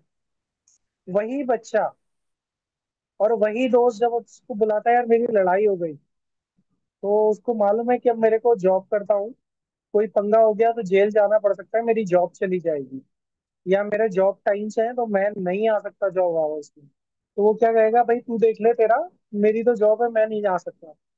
उसने कहा भाई पिक्चर देखने चलना है। अभी उसने देखा कि खर्चा कौन करेगा, पहले तो वो भले ही पेरेंट्स से लाके दे, चोरी करके दे, लेकिन अब उसे मालूम है उसका मंथ एंड आने वाला है, उसके पास पैसे नहीं है, तो बोलेगा यार चल तो दूंगा, लेकिन पैसे नहीं है, पैसे कौन खर्च करेगा। सामने वाले ने बोला मैं कर रहा हूँ, तो आ गया। उसने कहा भाई तुझे करना है, तो बोला मेरे पास टाइम ही नहीं है। तो ये जोश के साथ जो होश आ गया, परिणाम की चिंता करने लग रहा है, तो ये किस उम्र के कारण से हो रहा है, किस ऊर्जा के कारण से हो रहा है? प्रचंड अग्नि। उम्र हो गई इसकी 24 से 36। रंग इसका उगते हुए सूरज जैसा भगवा है ना, भगवा, या जिसको हम नारंगी भी बोल सकते हैं। ठीक है, और इसका स्वाद कड़वा है। अग्नि में हम कुछ भी जलाएं, उसका स्वाद कैसा होगा? मीठे को जला दे तो भी कड़वा, तीखे को जला दे तो भी कड़वा, खट्टे को जला दे तो भी कड़वा, कड़वे को जलाए तो भी कड़वा। कैसा था? कड़वा था। कड़वा। लेकिन अब अगर किसी चीज को बहुत ज्यादा जला दें, तो वो कैसा हो जाएगा, तीखा कड़वा। जी मतलब उसको जीभ पे रखते हो तो एक अजीब सा फ्लेवर हो जाता है, मतलब कड़वे से भी ऊपर का फ्लेवर हो गया, तो आपने उसको जी फेंक दिया है ना। तो ये सब इस कारण से आ रहा है। अच्छा, अब इस उम्र में क्या होता है कि इस व्यक्ति को पता होता है, मतलब इस उम्र से मतलब मेरा इस ऊर्जा से है कि इसको कब गर्म होना है कब नरम होना है। मान लीजिए इसने देखा कि रिक्शा वाला है, उसने इसको टक्कर मारी, तो वो उसको डांट लगा देगा बढ़िया तरीके से, अभी तुझे बताऊं वो भी मारता हूँ। और उसने देखा सामने वाला पुलिस वाला है या पुलिस आ गई, तो उसी व्यक्ति से कहता है अरे सर कोई बात नहीं है, सॉरी सॉरी, भले ही अपनी गलती नहीं थी, पर ये उलझना नहीं चाहेगा तो वहां से निकल लेता है। ठीक है। जबकि पिछली उम्र में क्या था, वो उसे परिणाम की चिंता ही नहीं थी, हर कंडीशन में उसे लड़ना है तो लड़ना है, फिर वो नहीं देख रहा कि कौन है सामने वाला, पीटूंगा या पिटूंगा। लेकिन इस उम्र में आपको परिणाम की चिंता है तो आप उस परिस्थिति, उस संभावना से बचेंगे। क्लियर हो गया? जी जी। यहाँ तक किसी का कोई प्रश्न? नहीं है। हाँ जी। नहीं। जी भैया, अगला पृथ्वी लगा लीजिएगा। मैं ये पूछना चाह रहा था जी, जैसे जो हमारी जी, सामान्य अग्नि में समय 4 घंटे 11 से 3 बजे तक है। इस बार जब मैं बात कर रहा हूँ ना, तो आपसे हाँ जी। समय की बात नहीं कर रहा, अच्छा जी। नहीं, अभी जो हमारी है ना। प्रचंड अग्नि वाला था ना, उसमें समय सात शाम 7 बजे से रात के देख 11 बजे तक, तो देखिए, बीच का जो मैंने समय। आपको एक स्टेटमेंट दिया, हाँ समय, जी। महीने, कंट्रोलर, इन पे अभी अच्छा हम जी। बिल्कुल चर्चा नहीं करेंगे, इसको हम ठीक। नेक्स्ट सेशन में करेंगे। तो हाँ जी, अभी ठीक है आपको जी। रंग, स्वाद, स्वभाव की बताना है। आप मुझे ये हाँ जी, ठीक। बताइए कि प्रचंड अग्नि का रंग भगवा ही क्यों रखा, स्वाद कड़वा और तीखा ही क्यों रखा, स्वभाव, उसके गुण धर्म क्या है, ये आप मुझे बताइए अगर आपने समझा है तो। जैसे क्यों पे आपने बताया बताइए। था कि हाँ। जैसे आपने बताया था कि जो सामान्य अग्नि है, जी उसमें कोई वस्तु पकाएंगे, और उसकी अपेक्षा अगर हम प्रचंड अग्नि में पकाएंगे तो उसका स्वाद और अधिक तीखा और कड़वा हो जाएगा। जी, ठीक है। और रंग का तो कुछ नहीं, आपने बता दिया, जी जैसे उगते हुए सूर्य जैसा भगवा नारंगी है। जी, क्योंकि भगवे रंग को या उगते हुए सूरज का जो रंग है ना, उसको हमारे आदि ऋषि मुनियों ने ब्रेन को, आपकी आंखों को, खासकर ब्रेन को अच्छा करने के लिए किया कि आप अपने दिमाग का अच्छा और संतुलित और ज्यादा से ज्यादा प्रयोग करें। तो इसीलिए वहां पे जो रंग रखा गया वो उगते हुए सूरज वाला रखा गया, है ना।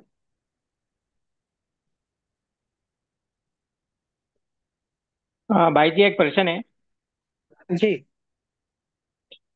सूरज जब उगता है और सूरज जब अस्त होता है तो उस समय उसकी जो अग्नि होती है वो बहुत कम होती है, तो फिर हमने ऑरेंज कलर क्यों लिया है इसके अंदर, जबकि देखिए, प्रचंड अग्नि सूर्य तो तो वही। दोपहर के हाँ, समय में रहती है। जी जी, उसका कारण सिर्फ इतना है कि जैसे सूर्य है ना, उस टाइम पे आप सूर्य को देख पा रहे होते हैं, ठीक है। दोपहर वाले सूर्य को आप देख नहीं पा रहे होते हैं, देखेंगे तो ज्यादा देर देखेंगे तो अंधे भी हो जाएंगे, ठीक है। तो यहाँ पे जैसे जो व्यक्ति अपने दिमाग का इस्तेमाल करना शुरू कर देता है ना, उसे पता है कि गुस्सा कब होना है और क्षमा कब मांगनी है। तो इसी प्रकार से उस टाइम पे जो सूर्य है, उससे आप नजरें मिला पा रहे होते हैं, उसके अतिरिक्त कभी मिला पा रहे होते हैं?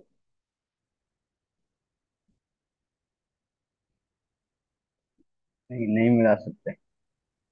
नहीं मिला एक सकते सेकंड ना, कई तो उस कई कई आपकी कई बार चेतना तो एक का सेकंड में नहीं स्तर, देख सकते। हाँ, आपकी चेतना का स्तर, आपके विचारों का स्तर, आपकी समझ का स्तर उस उगते हुए या छिपते हुए सूर्य जैसा है जिससे आप आंखें मिला सकते हैं।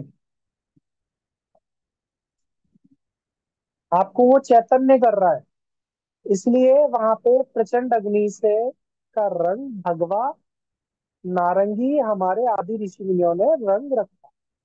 क्लियर हो गया ये? जी जी भाई जी। अब कंफ्यूजन तो नहीं है? नहीं भैया जी। कोई कंफ्यूजन नहीं।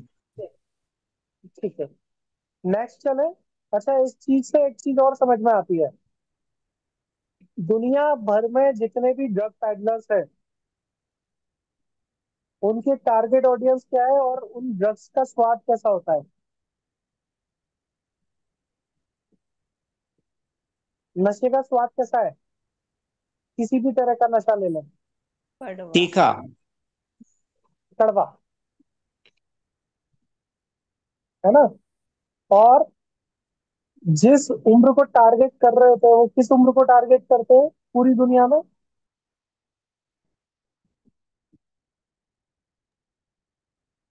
स्कूल कॉलेज जाने वाले बच्चों से लेके न्यू कमर, मतलब जो नए नए जॉब में आए हैं, यूथ। जी यूथ, है ना?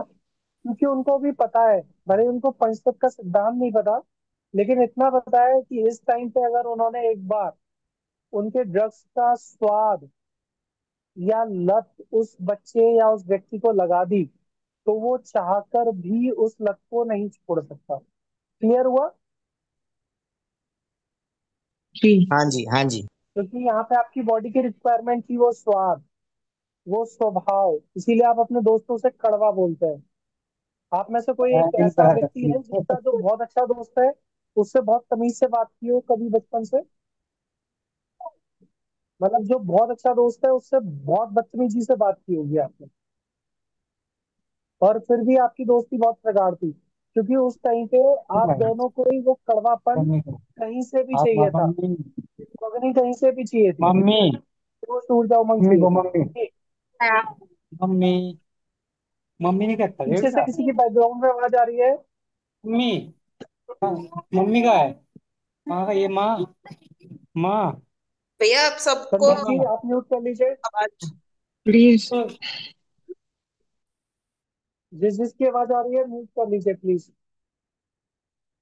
अब मेरा प्रश्न है, यहाँ तक किसी को कोई कोई भी कंफ्यूजन है? नहीं तो फिर हम पृथ्वी पे चले। जी सर। जी भाई। तो पृथ्वी में लिखिए उम्र 36 से 48 वर्ष। रंग लिखिए पीला।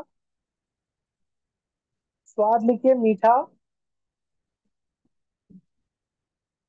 अब यहाँ पे उम्र तो समझ में आ गई कि जैसे आप पृथ्वी में जा रहे हो तो 36 से 48 रख दिया, लेकिन रंग पीला क्यों, स्वाद मीठा क्यों? तो पृथ्वी को जब भी हम बात करेंगे, हम भोजन से जोड़ेंगे। पृथ्वी को जब भी हम बात करेंगे, तो जितनी भी माताएं हैं सनातन में, उनसे जोड़ेंगे। तो कौन कौन सी माताएं बोली जाती है? गौ माता, जी पृथ्वी माता, मेरी स्वयं की माता। माता, दाय माता, मतलब पुराने राजा महाराजाओं को दाय माँ भी होती थी, जो शिशु को अपना स्तनपान कराती थी, है ना? और कौन सी माता होती है? देवी माँ। धरती माता। ठीक है, जल को भी हमने, नदी को भी हमने माता माना। ठीक है, तो ये जो माताएं हैं, इनमें से अगर हम एक गौ माता की बात करें, और जो स्वयं की माता है उसका जो दूध बच्चा पीता है, तो उसका स्वाद क्या होता है?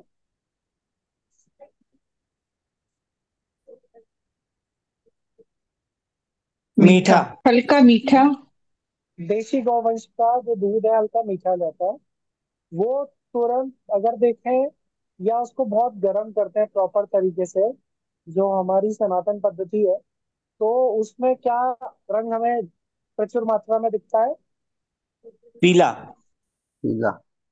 अगर गाय के दूध को आप 4 से 6 घंटे धीमी आंच पे, जिसमें उसका टेम्परेचर 40-45 डिग्री को क्रॉस नहीं करता है, मतलब पुराने टाइम में अगर आप में से किसी को अनुभव हो, कंडों के ऊपर रख के जब दूध को पकाया जाता था, तो उसका दूध का रंग क्या हो जाता था? पीला। पीला। लाल लाल सा हो और क्या जाता है बोला पीला। जाता था? कि इसमें अमृत तत्व आ गया। वो जो पीलापन है वो अमृत का प्रतीक है, और उससे भी दूध का टेस्ट और ज्यादा मिठास बढ़ती थी। ठीक है, तो रंग हमने किससे जोड़ दिया? पीले से। स्वाद जोड़ दिया हमने मीठे से। दूसरा, पृथ्वी के अंदर जितने भी कीट रहते हैं, और जब वो निकलते हैं आपकी किचन में, हमला करते हैं, तो वो किस स्वाद पे करते हैं? मीठे पे, तीखे पे, चटपटे पे, खट्टे पे, किस पे? मीठे मीठे पे। पे। आपको मीठे। हो सकता है आपकी किचन हो सकता है आपको किचन में चीजें ढूंढने के लिए स्टिकर लगाने पड़े, लेकिन उन्हें बिना पढ़े, बिना खोले डिब्बे में सीधे अंदर जब आप खोलते हो तो वो निकलते हैं, चीटे, चीटी, कीट, है ना? क्योंकि उनको वो मीठा स्वाद चाहिए। और वो कहाँ रहते हैं? पृथ्वी के अंदर। तो वहां से स्वाद हमें मालूम पड़ गया। दूसरा, पूरे पृथ्वी पे जितनी भी प्रकार की मिट्टी है, कहीं नीली है, कहीं काली है, कहीं लाल है, कहीं भूरी है, कहीं नारंगी है, कहीं सफेद है, कहीं बलुई है, लेकिन उसकी जब आप पूरे की मिट्टी की मैपिंग करते हैं और उसका एवरेज लेते हैं, तो वो सबसे ज्यादा कौन सा कलर मिलेगा आपको? पीला। तो रंग क्लियर हो गया, स्वाद क्लियर हो गया, किसी का कोई कंफ्यूजन? नहीं सर, नहीं भाई जी। नहीं नहीं। ठीक है। अब इसमें एक चीज और समझिए कि जैसे ही व्यक्ति इस उम्र में आया, वायु में था तो चंचल था, गतिशील था, जिद्दी था। अग्नि में आया तो जोश था, ऊर्जा थी, उमंग थी, क्रोध था। जैसे ही प्रचंड अग्नि में आया तो उसमें जोश के साथ होश आ गया, वो अब निर्णय होश के साथ करने लगा। लेकिन ऊर्जा, उमंग, क्रोध पहले जैसा था। ठीक है, लेकिन जैसे ही इस उम्र में आता है, ऐसा क्या करने लगता है कि वो व्यक्ति बड़ा जिम्मेदार हो जाता है। वो अपने जीवन में अब हर चीज में स्थायित्व ढूंढेगा। स्थायित्व का प्रतीक क्या है? आपका परिवार पूरा हो जाए, बच्चे नहीं है तो बच्चे हो जाए, शादी नहीं हुई है तो शादी हो जाए, आपके यहाँ घर नहीं है तो घर बना ले, घर है तो गाड़ी खरीद ले, घर गाड़ी है तो बच्चों का अच्छा एडमिशन करा दे। फ्यूचर के प्रति वो सोच रखता है, विस्तृत सोच हो जाती है उसकी। देखा है आप लोगों ने परिवर्तन होते स्वयं में या अपने परिवारों में? हाँ। ठीक है। दूसरा, पहले क्या था कि वो दिन में 10 बार भी बाजार जा सकता था, लेकिन अब आप जैसे बोलते हो बाजार जाना है तो वो सीधे टोकता है। अभी थोड़ी देर पहले क्या था, तब क्यों नहीं बताया? लिस्ट क्यों नहीं बनाई? अभी गर्मी है, अभी बारिश है, अभी सर्दी है। वही व्यक्ति जो किसी भी टाइम जाने के लिए तैयार रहता था, वो अब आपसे ये प्रश्न करता है, तो क्या आलसी हो गया या समझदार हो गया वो? समझदार हो गया, डिसिप्लिन्ड हो गया राधा। डिसिप्लिन्ड हो गया, है ना? कि एक ही जी। चीज को लाने के लिए 10 चक्कर क्यों लगाए, बल्कि 10 चीजों को लाने के लिए एक चक्कर लगाए। दूसरा, उसका ऑफिस कल डिस्टर्ब हो सकता है, उसका व्यापार डिस्टर्ब हो सकता है, जरा भी मौसम के प्रकोप में आने से, भीगने से या गर्मी लगने से। तो वो बचना चाहता है इन चीजों से, और दुनिया क्या कहती है उसको? ये आलसी हो गया। दूसरा, जो व्यक्ति छोटी छोटी बातों पर लड़ना जानता था, वो व्यक्ति अब उन चीजों को नेग्लेक्ट करता है, कहता है छोड़ो, माफ करो। या कई बार लोगों के मुंह से सुनने को मिलता है, अब मेरा यार घर परिवार है, बीवी बच्चे हैं, नहीं तो तुझे तो मैं 10 साल पहले बताता। क्यों भाई? 10 साल पहले जो तुम थे वो आज भी तुम ही हो, फिर आज क्यों नहीं बता रहे? कारण, उसके अंदर सहनशीलता बढ़ गई, धैर्य बढ़ गई, क्षमा बढ़ गई। किस कारण से? उसके अंदर फिर पृथ्वी तत्व निखर के आ रहा है, बढ़ के आ रहा है। पृथ्वी तत्व प्रभावी है। किस कारण से? उम्र से। होते देखा है आपने? हाँ जी। ठीक हाँ है। जी। अब यहाँ पे एक चीज और समझनी है कि जो ये सब मैंने बोला, ये मैं थोप रहा हूँ या आपके अनुभव से जुड़ रहा है? जुड़ रहा है जी अनुभव से। ठीक है। तो यहाँ पे किसी का कोई प्रश्न है या क्लियर हो गया? तो फिर अगले ऊर्जा पे चले।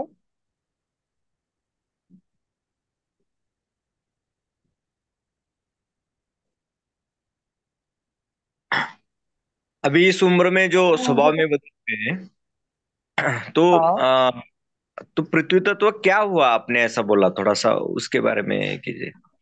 मैंने ये कहा जैसे ही पृथ्वी तत्व की सरकार आई आपके अंदर, जैसे ही पृथ्वी तत्व की चेतना आपके अंदर बढ़ी, तो पृथ्वी तत्व के गुणधर्म आपके अंदर आने लगे या नहीं? जी जी। हाँ। आपके अनुभव में ऐसा है क्या या नहीं, खासकर इस उम्र के अंदर?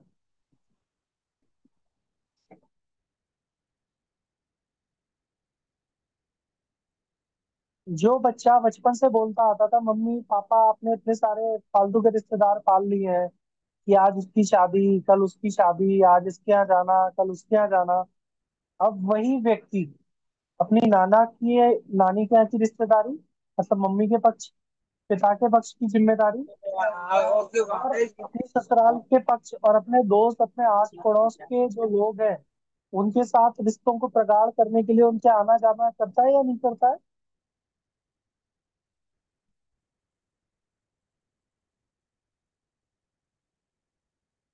हेलो। करता है जी, जी बिल्कुल करता करता है। है। करता है ना, तो वो सिर्फ पृथ्वी तत्व के कारण हो। यहाँ तक क्लियर हो गया सभी का? जी भैया जी। हाँ यस। जी। जी, नेक्स्ट चलिए भैया आकाश पे। जी भैया।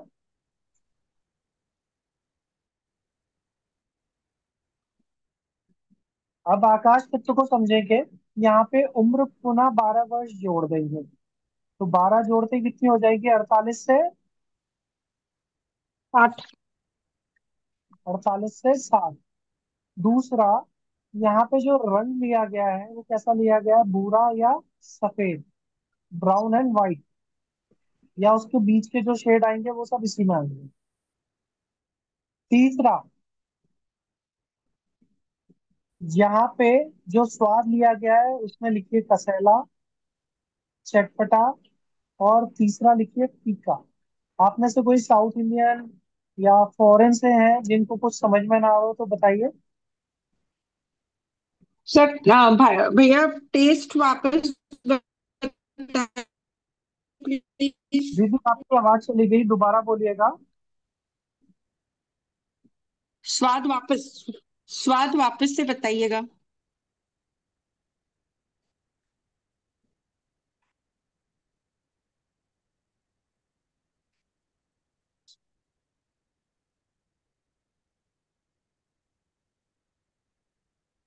मुरली भाई दो डिवाइस से कैसे जुड़े हुए हैं? एक ही डिवाइस कर लीजिए। संदीप भाई आप भी दो डिवाइस से जुड़े हुए हैं। जो लोग दो दो डिवाइस से जुड़े हुए हैं, एक ही डिवाइस पे आ जाइए।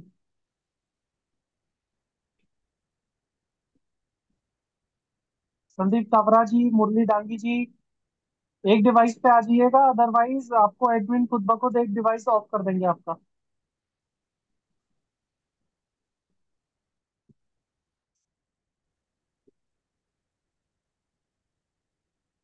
ठीक है, यहाँ तक क्लियर हो गया क्या?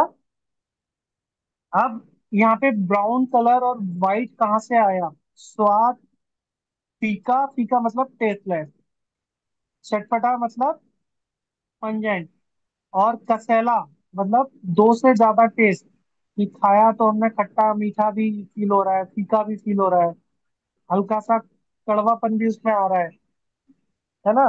तो ऐसे टेस्ट किस किस में होते हैं? सॉफ्ट में होते हैं, तिल में होते हैं, जामुन में होते हैं, और किस में होते हैं?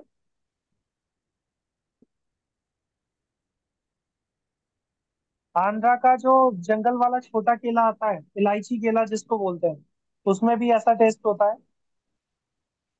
तो ये सब आकाश के टेस्ट के, मतलब कसेले के टेस्ट के परफेक्ट एग्जाम्पल्स है। आंवला भी उसी में से है। अब जब भी हम आकाश की बात करेंगे तो भैया आकाश को समझने के लिए, जी हाँ, क्या प्रश्न था आपका? अजवाइन भी आकाश में आती है। जी, तो जब भी हम आकाश को समझने का प्रयास करेंगे तो या तो हम आकाश को जोड़ेंगे धातु से, मतलब मेटल, ठीक है, या फिर हम आकाश गंगा की तरफ देखेंगे। तो पहले हम मेटल से जोड़ लें। आकाश के दो गुण होते हैं, एक शून्य और एक अनंत। मतलब पूरा का पूरा यूनिवर्स किसके अंदर है? आकाश से। पूरे के पूरे यूनिवर्स की संरचना किससे बनी? आकाश से। है ना, तो अनंत हो गया। और पूरा का पूरा यूनिवर्स किस पर वापस मिल जाता है? आकाश के अंदर, यानी शून्य। जब भी कोई चीज खत्म होगी तो वो शून्य हो गई, और जब भी कोई चीज अनंत होती चली गई तो वो इनफिनाइट हो गई, मतलब आकाश हो गई। तो आकाश के या इसलिए दो पर्यायवाची होते हैं, शून्य और अनंत। क्लियर? हाँ जी। अब मेटल यानी धातु के भी ये दो गुण होते हैं। किसी भी धातु जो आपकी पीरियोडिक टेबल में आपने पढ़ी है उसको अनंत प्रसार कर सकते हैं। प्रसार मतलब लंबा खींच सकते हैं। किसी का भी तार बनाए तो अनंत बना सकते हैं। ठीक है, क्लियर है ये? दूसरा, किसी भी धातु का कोई पात्र है तो उसको अगर आप पीट के उसका साइज चेंज कर दें तो उस शेप आपने डायमेंशन जैसे ही बंद की तो उसके अंदर शून्य कैपेसिटी आ जाएगी किसी भी चीज को अपने अंदर रखने की। जैसे कटोरी है, कटोरी के अंदर कुछ ना कुछ तो द्रव आ जाएगा, कुछ ना कुछ गैस आ जाएगी, कुछ ना कुछ पानी आ जाएगा, कुछ ना कुछ ठोस आ जाएगा, है ना, तीनों अवस्थाएं। लेकिन अगर आप कटोरी को पीटे पीटे पीटे पीटे और एक गोली बना दें उसकी, तो उसके अंदर कोई गैस आएगी? कोई उसके अंदर द्रव आ पाएगा? कोई इसके अंदर आप ठोस रख पाएंगे क्या? मतलब शून्य कर दिया आपने उसका गुण। और उसी को अगर आपने पीट पीट के टेम्परेचर देके उसको खींचते चले गए, खींचते चले गए, तो उसका आप अनंत तक तार ले जा सकते हैं, जिसको आप काउंटिंग से आपके परे है। ठीक है, क्लियर है? क्लियर है हाँ जी। धातु का गुण? हाँ जी। तो यही गुण आपके आकाश में है। अब आयुर्वेद में एक भाग होता है जिसको हम बोलते हैं रस चिकित्सा, या दूसरे शब्दों में आपने सुना हो भस्म बनाते हैं ना, भस्म चिकित्सा। कि स्वर्ण भस्म, गंधक भस्म, पारा भस्म, जिन चीजों को हम खा भी नहीं सकते, जैसे गंधक है, तांबा है जिसको हम गांगा बोलते हैं, इसी प्रकार से और क्या क्या होता है, पारा है, शीशा है ना, आर्सेनिक है, तो ये सब जहर है, हम इनको नहीं खा सकते। लेकिन आयुर्वेद में इतनी ताकत है कि इसको रस रूप में, मतलब भस्म में कन्वर्ट करके आप खा सकते हो। तो जितनी भी भस्में बनती हैं उनके जो शेड आते हैं वो ब्राउन से लेके व्हाइट, या इनके बीच के जो शेड आएंगे ना उनमें से एक शेड बनेगा। क्लियर हुआ? तो रंग हमारे आदि ऋषि मुनियों ने क्या रखे हैं? सफेद और ब्राउन। और जब भी आप कोई धातु की भस्म चाटते हो तो उसमें हल्का सा फीकापन हो सकता है, कोई टेस्ट नहीं समझ में आ रहा तो टेस्टलेस हो गई। दो से ज्यादा टेस्ट समझ में आ रहे हैं तो वो कसैला हो गया। और कोई कोई भस्म चटपटी भी लगती है स्वाद में, है ना, तो इसलिए वहां से स्वाद ले लिया हमने, कसैला, फीका और चटपटा। क्लियर हुआ?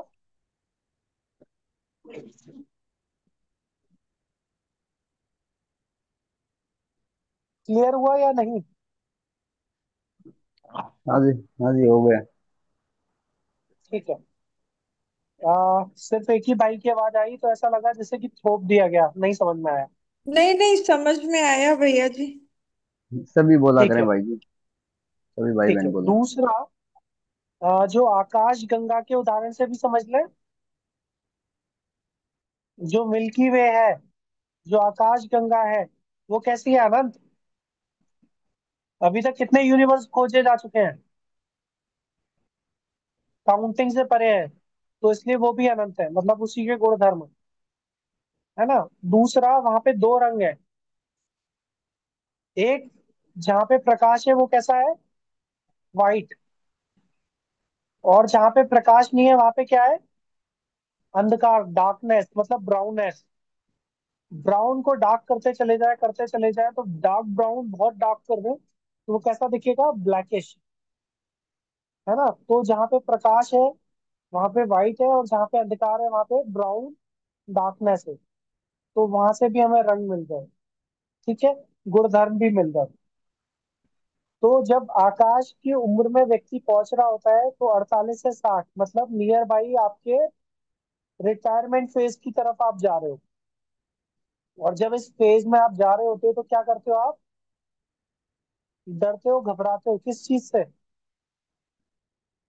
भविष्य की संख्याओं को लेके, कि क्या आप अपने बच्चों की शादी कर देंगे, क्या आपने जो लोन लिया था उस लोन की पूरी ईएमआई चुका पाएंगे, क्या आपके पास कल को पैसे नहीं होंगे, पेंशन नहीं है तो आपके रोटी का प्रबंध है। तो ये ऐसे बहुत सारे प्रश्न आपके जीवन में जब आते हैं तो आप क्या हो जाते हो, थोड़े से दुखी या लोगों से कट जाते हो। तो यहाँ पे स्वभाव बनेगा रूखा सूखा, उदासीनता। जिन लोगों से अभी आप संबंध बढ़ा रहे थे कि इसके यहाँ जाना उसके यहाँ जाना, अब आप पे खर्चा आना लगा तो आप क्या करते हो? बचते हो, यार शादी और आ गई, इसके और जाना पड़ेगा, इससे अच्छा तो एक काम करते हैं, 2,000 रुपये आने जाने का खर्च करो और 500 रुपये का लिफाफा दो, तो उससे अच्छा 500 का लिफाफा ही मनी ऑर्डर कर देते हैं, जा नहीं रहे। होने लगता है ना ऐसा? होने लगता है या नहीं? हाँ जी, होने लगता है। और जब व्यक्ति उदासीन होता है तो उसका प्रभाव उसके चेहरे पे, उसकी स्किन पे भी दिखता है। तो रूखापन, सूखापन ऐसे व्यक्ति की स्किन में भी दिखेगा, डार्कनेस, है ना? जी। चिंता है, लेकिन ये प्रॉपर चिंता वाली चिंता नहीं है, मतलब एक तरह का टेंशन है उसको। जब बहुत ज्यादा आदमी टेंशन में हो और उसको सॉल्यूशन ना हो तो वो चुप रहना पसंद करता है। तो ऐसा स्वभाव इस उम्र में, इस ऊर्जा में होने लगता है। क्या आपने अपनी माँ के स्वभाव को, पिता के स्वभाव को, या अगर आप खुद इस उम्र में हैं तो खुद के स्वभाव को परिवर्तित होता महसूस किया है क्या?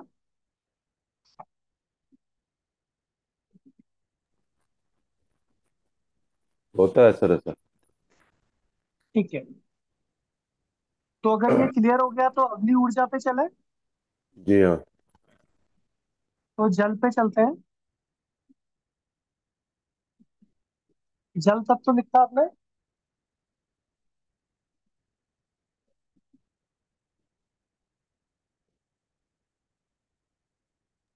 हाँ और जी, हाँ जल जी। में आप लिखिएगा उम्र 60+। 60 के ऊपर जितनी भी उम्र जाएगी वो किस में जाएगी? जल तत्व में। जल तत्व। और जल का एक रंग है, नीला या काला। एक स्वाद है, नमकीन। इसको समझते हैं आखिर ये आया कैसे। आप जब आंख बंद करते हो, पूरे यूनिवर्स में, पूरे पृथ्वी पे सबसे ज्यादा जल कहाँ दिखाई दे रहा है आपको? समंदर में। ठीक है, समंदर का रंग कैसा दिख रहा है आपको? नीला। नीला। और उस पानी को अगर हम सड़ा दें तो कैसा हो जाएगा वो? नमकीन। काला। काला। तो रंग मिल गए हमें नीला और काला। समंदर का पानी का स्वाद कैसा है? नमकीन। खारा, है ना, नमकीन। तो जी। टेस्ट हमें मिल गया। दूसरा, जब आपके आसपास जल बढ़ता है, जैसे बारिश के दिनों में एकदम से बारिश आ रही है, सर्दियों के दिनों में, तो कुछ पकवान की फरमाइशें होने लगती हैं कि ये तो बना ही लो। पकौड़ों की सबसे ज्यादा फरमाइश कब होती है? नमकीन की सबसे ज्यादा फरमाइश कब होती है? बारिश के दिनों में। मतलब जब आपके आसपास जल है ना? जी। दूसरा, जो बारिश, एक सिद्धांत कहता है कि यथा पिंडे तथा ब्रह्मांडे, तथा तथा ब्रह्मा। ब्रह्मांडे यथा पिंडे। जो ब्रह्मांड में वो पिंड में, जो पिंड में वो ब्रह्मांड में। हमारी भी पृथ्वी पे कितने प्रतिशत जल है? 70%, है ना? हाँ जी। लेकिन वो हमारे खाने पीने के उपयोग में नहीं है। इसी प्रकार हमारी बॉडी के अंदर कितने प्रतिशत जल बताया जाता है? 70%। और वो किस किस फॉर्म में निकलता है आपके शरीर से? पसीने के रूप में, मूत्र मार्ग से। पेशाब के रूप में, आंसू के रूप में, और किस रूप में निकलता है? कफ के रूप में, है ना? हाँ जी। मवाद के रूप में। तो वो सबका टेस्ट कैसा है?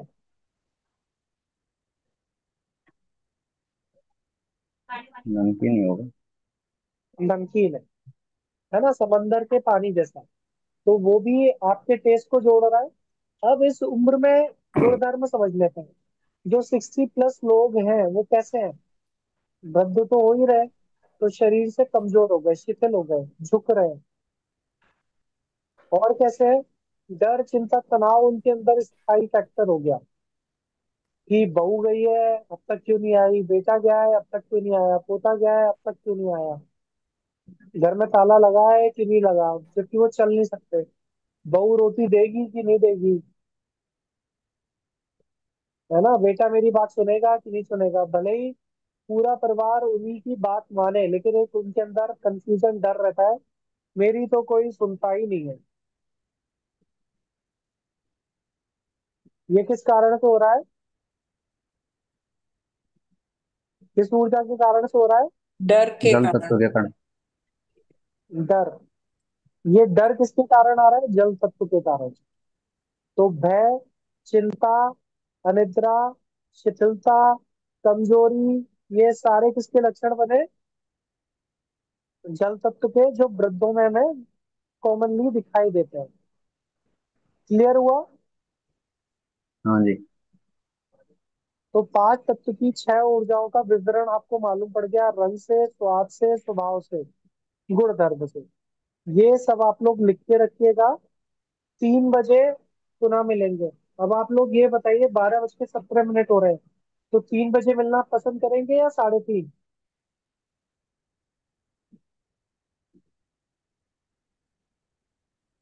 3:30।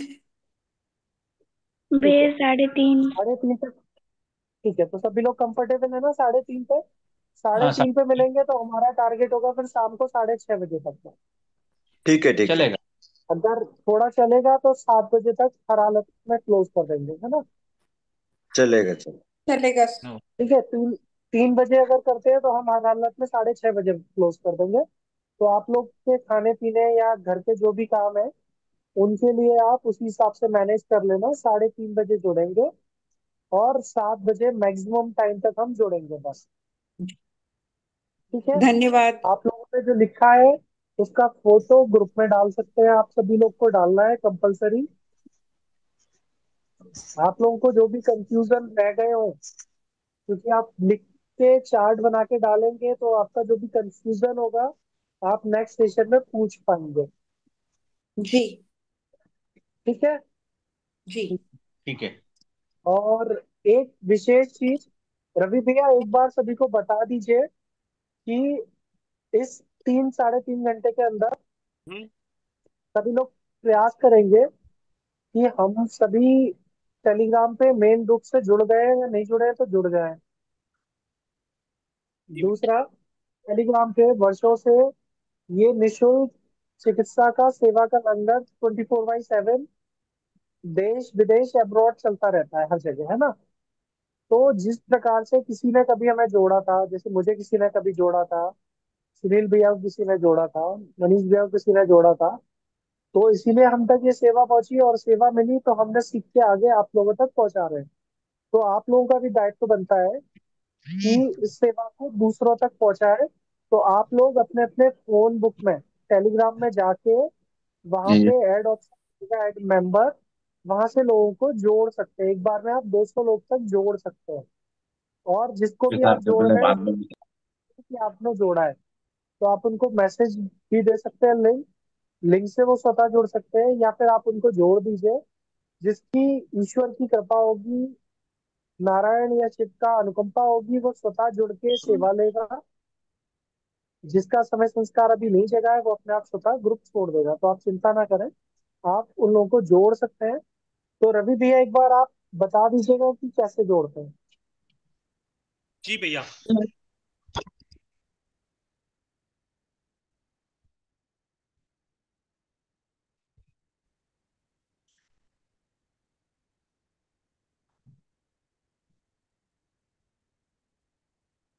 भैया मैं अपना स्क्रीन शेयर करके दिखा देता हूँ।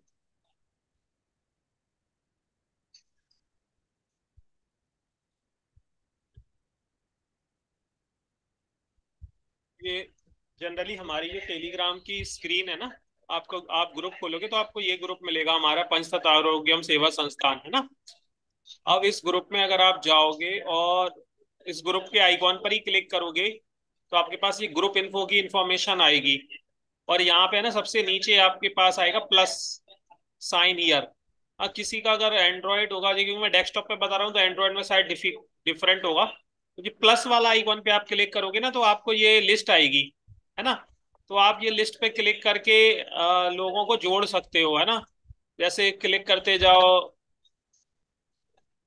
और ऐड कर दो तो ये ऐड हो जाएंगे। ठीक है ना, मैं आपको एक बार और बताता हूँ। ऐसे कुछ लोग जुड़ गए हैं और जो नहीं जुड़े हैं वो उन पे करते जाओ, ये जुड़ जाएंगे। इस तरीके से आप 100 पीपल पर डे जोड़ सकते हो।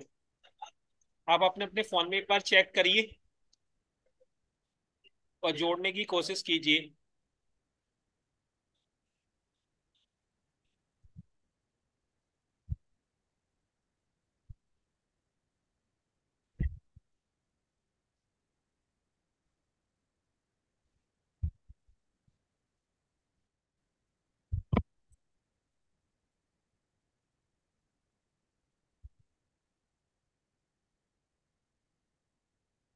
जी भैया, अब हम आगे 3:30 बजे मिलते हैं।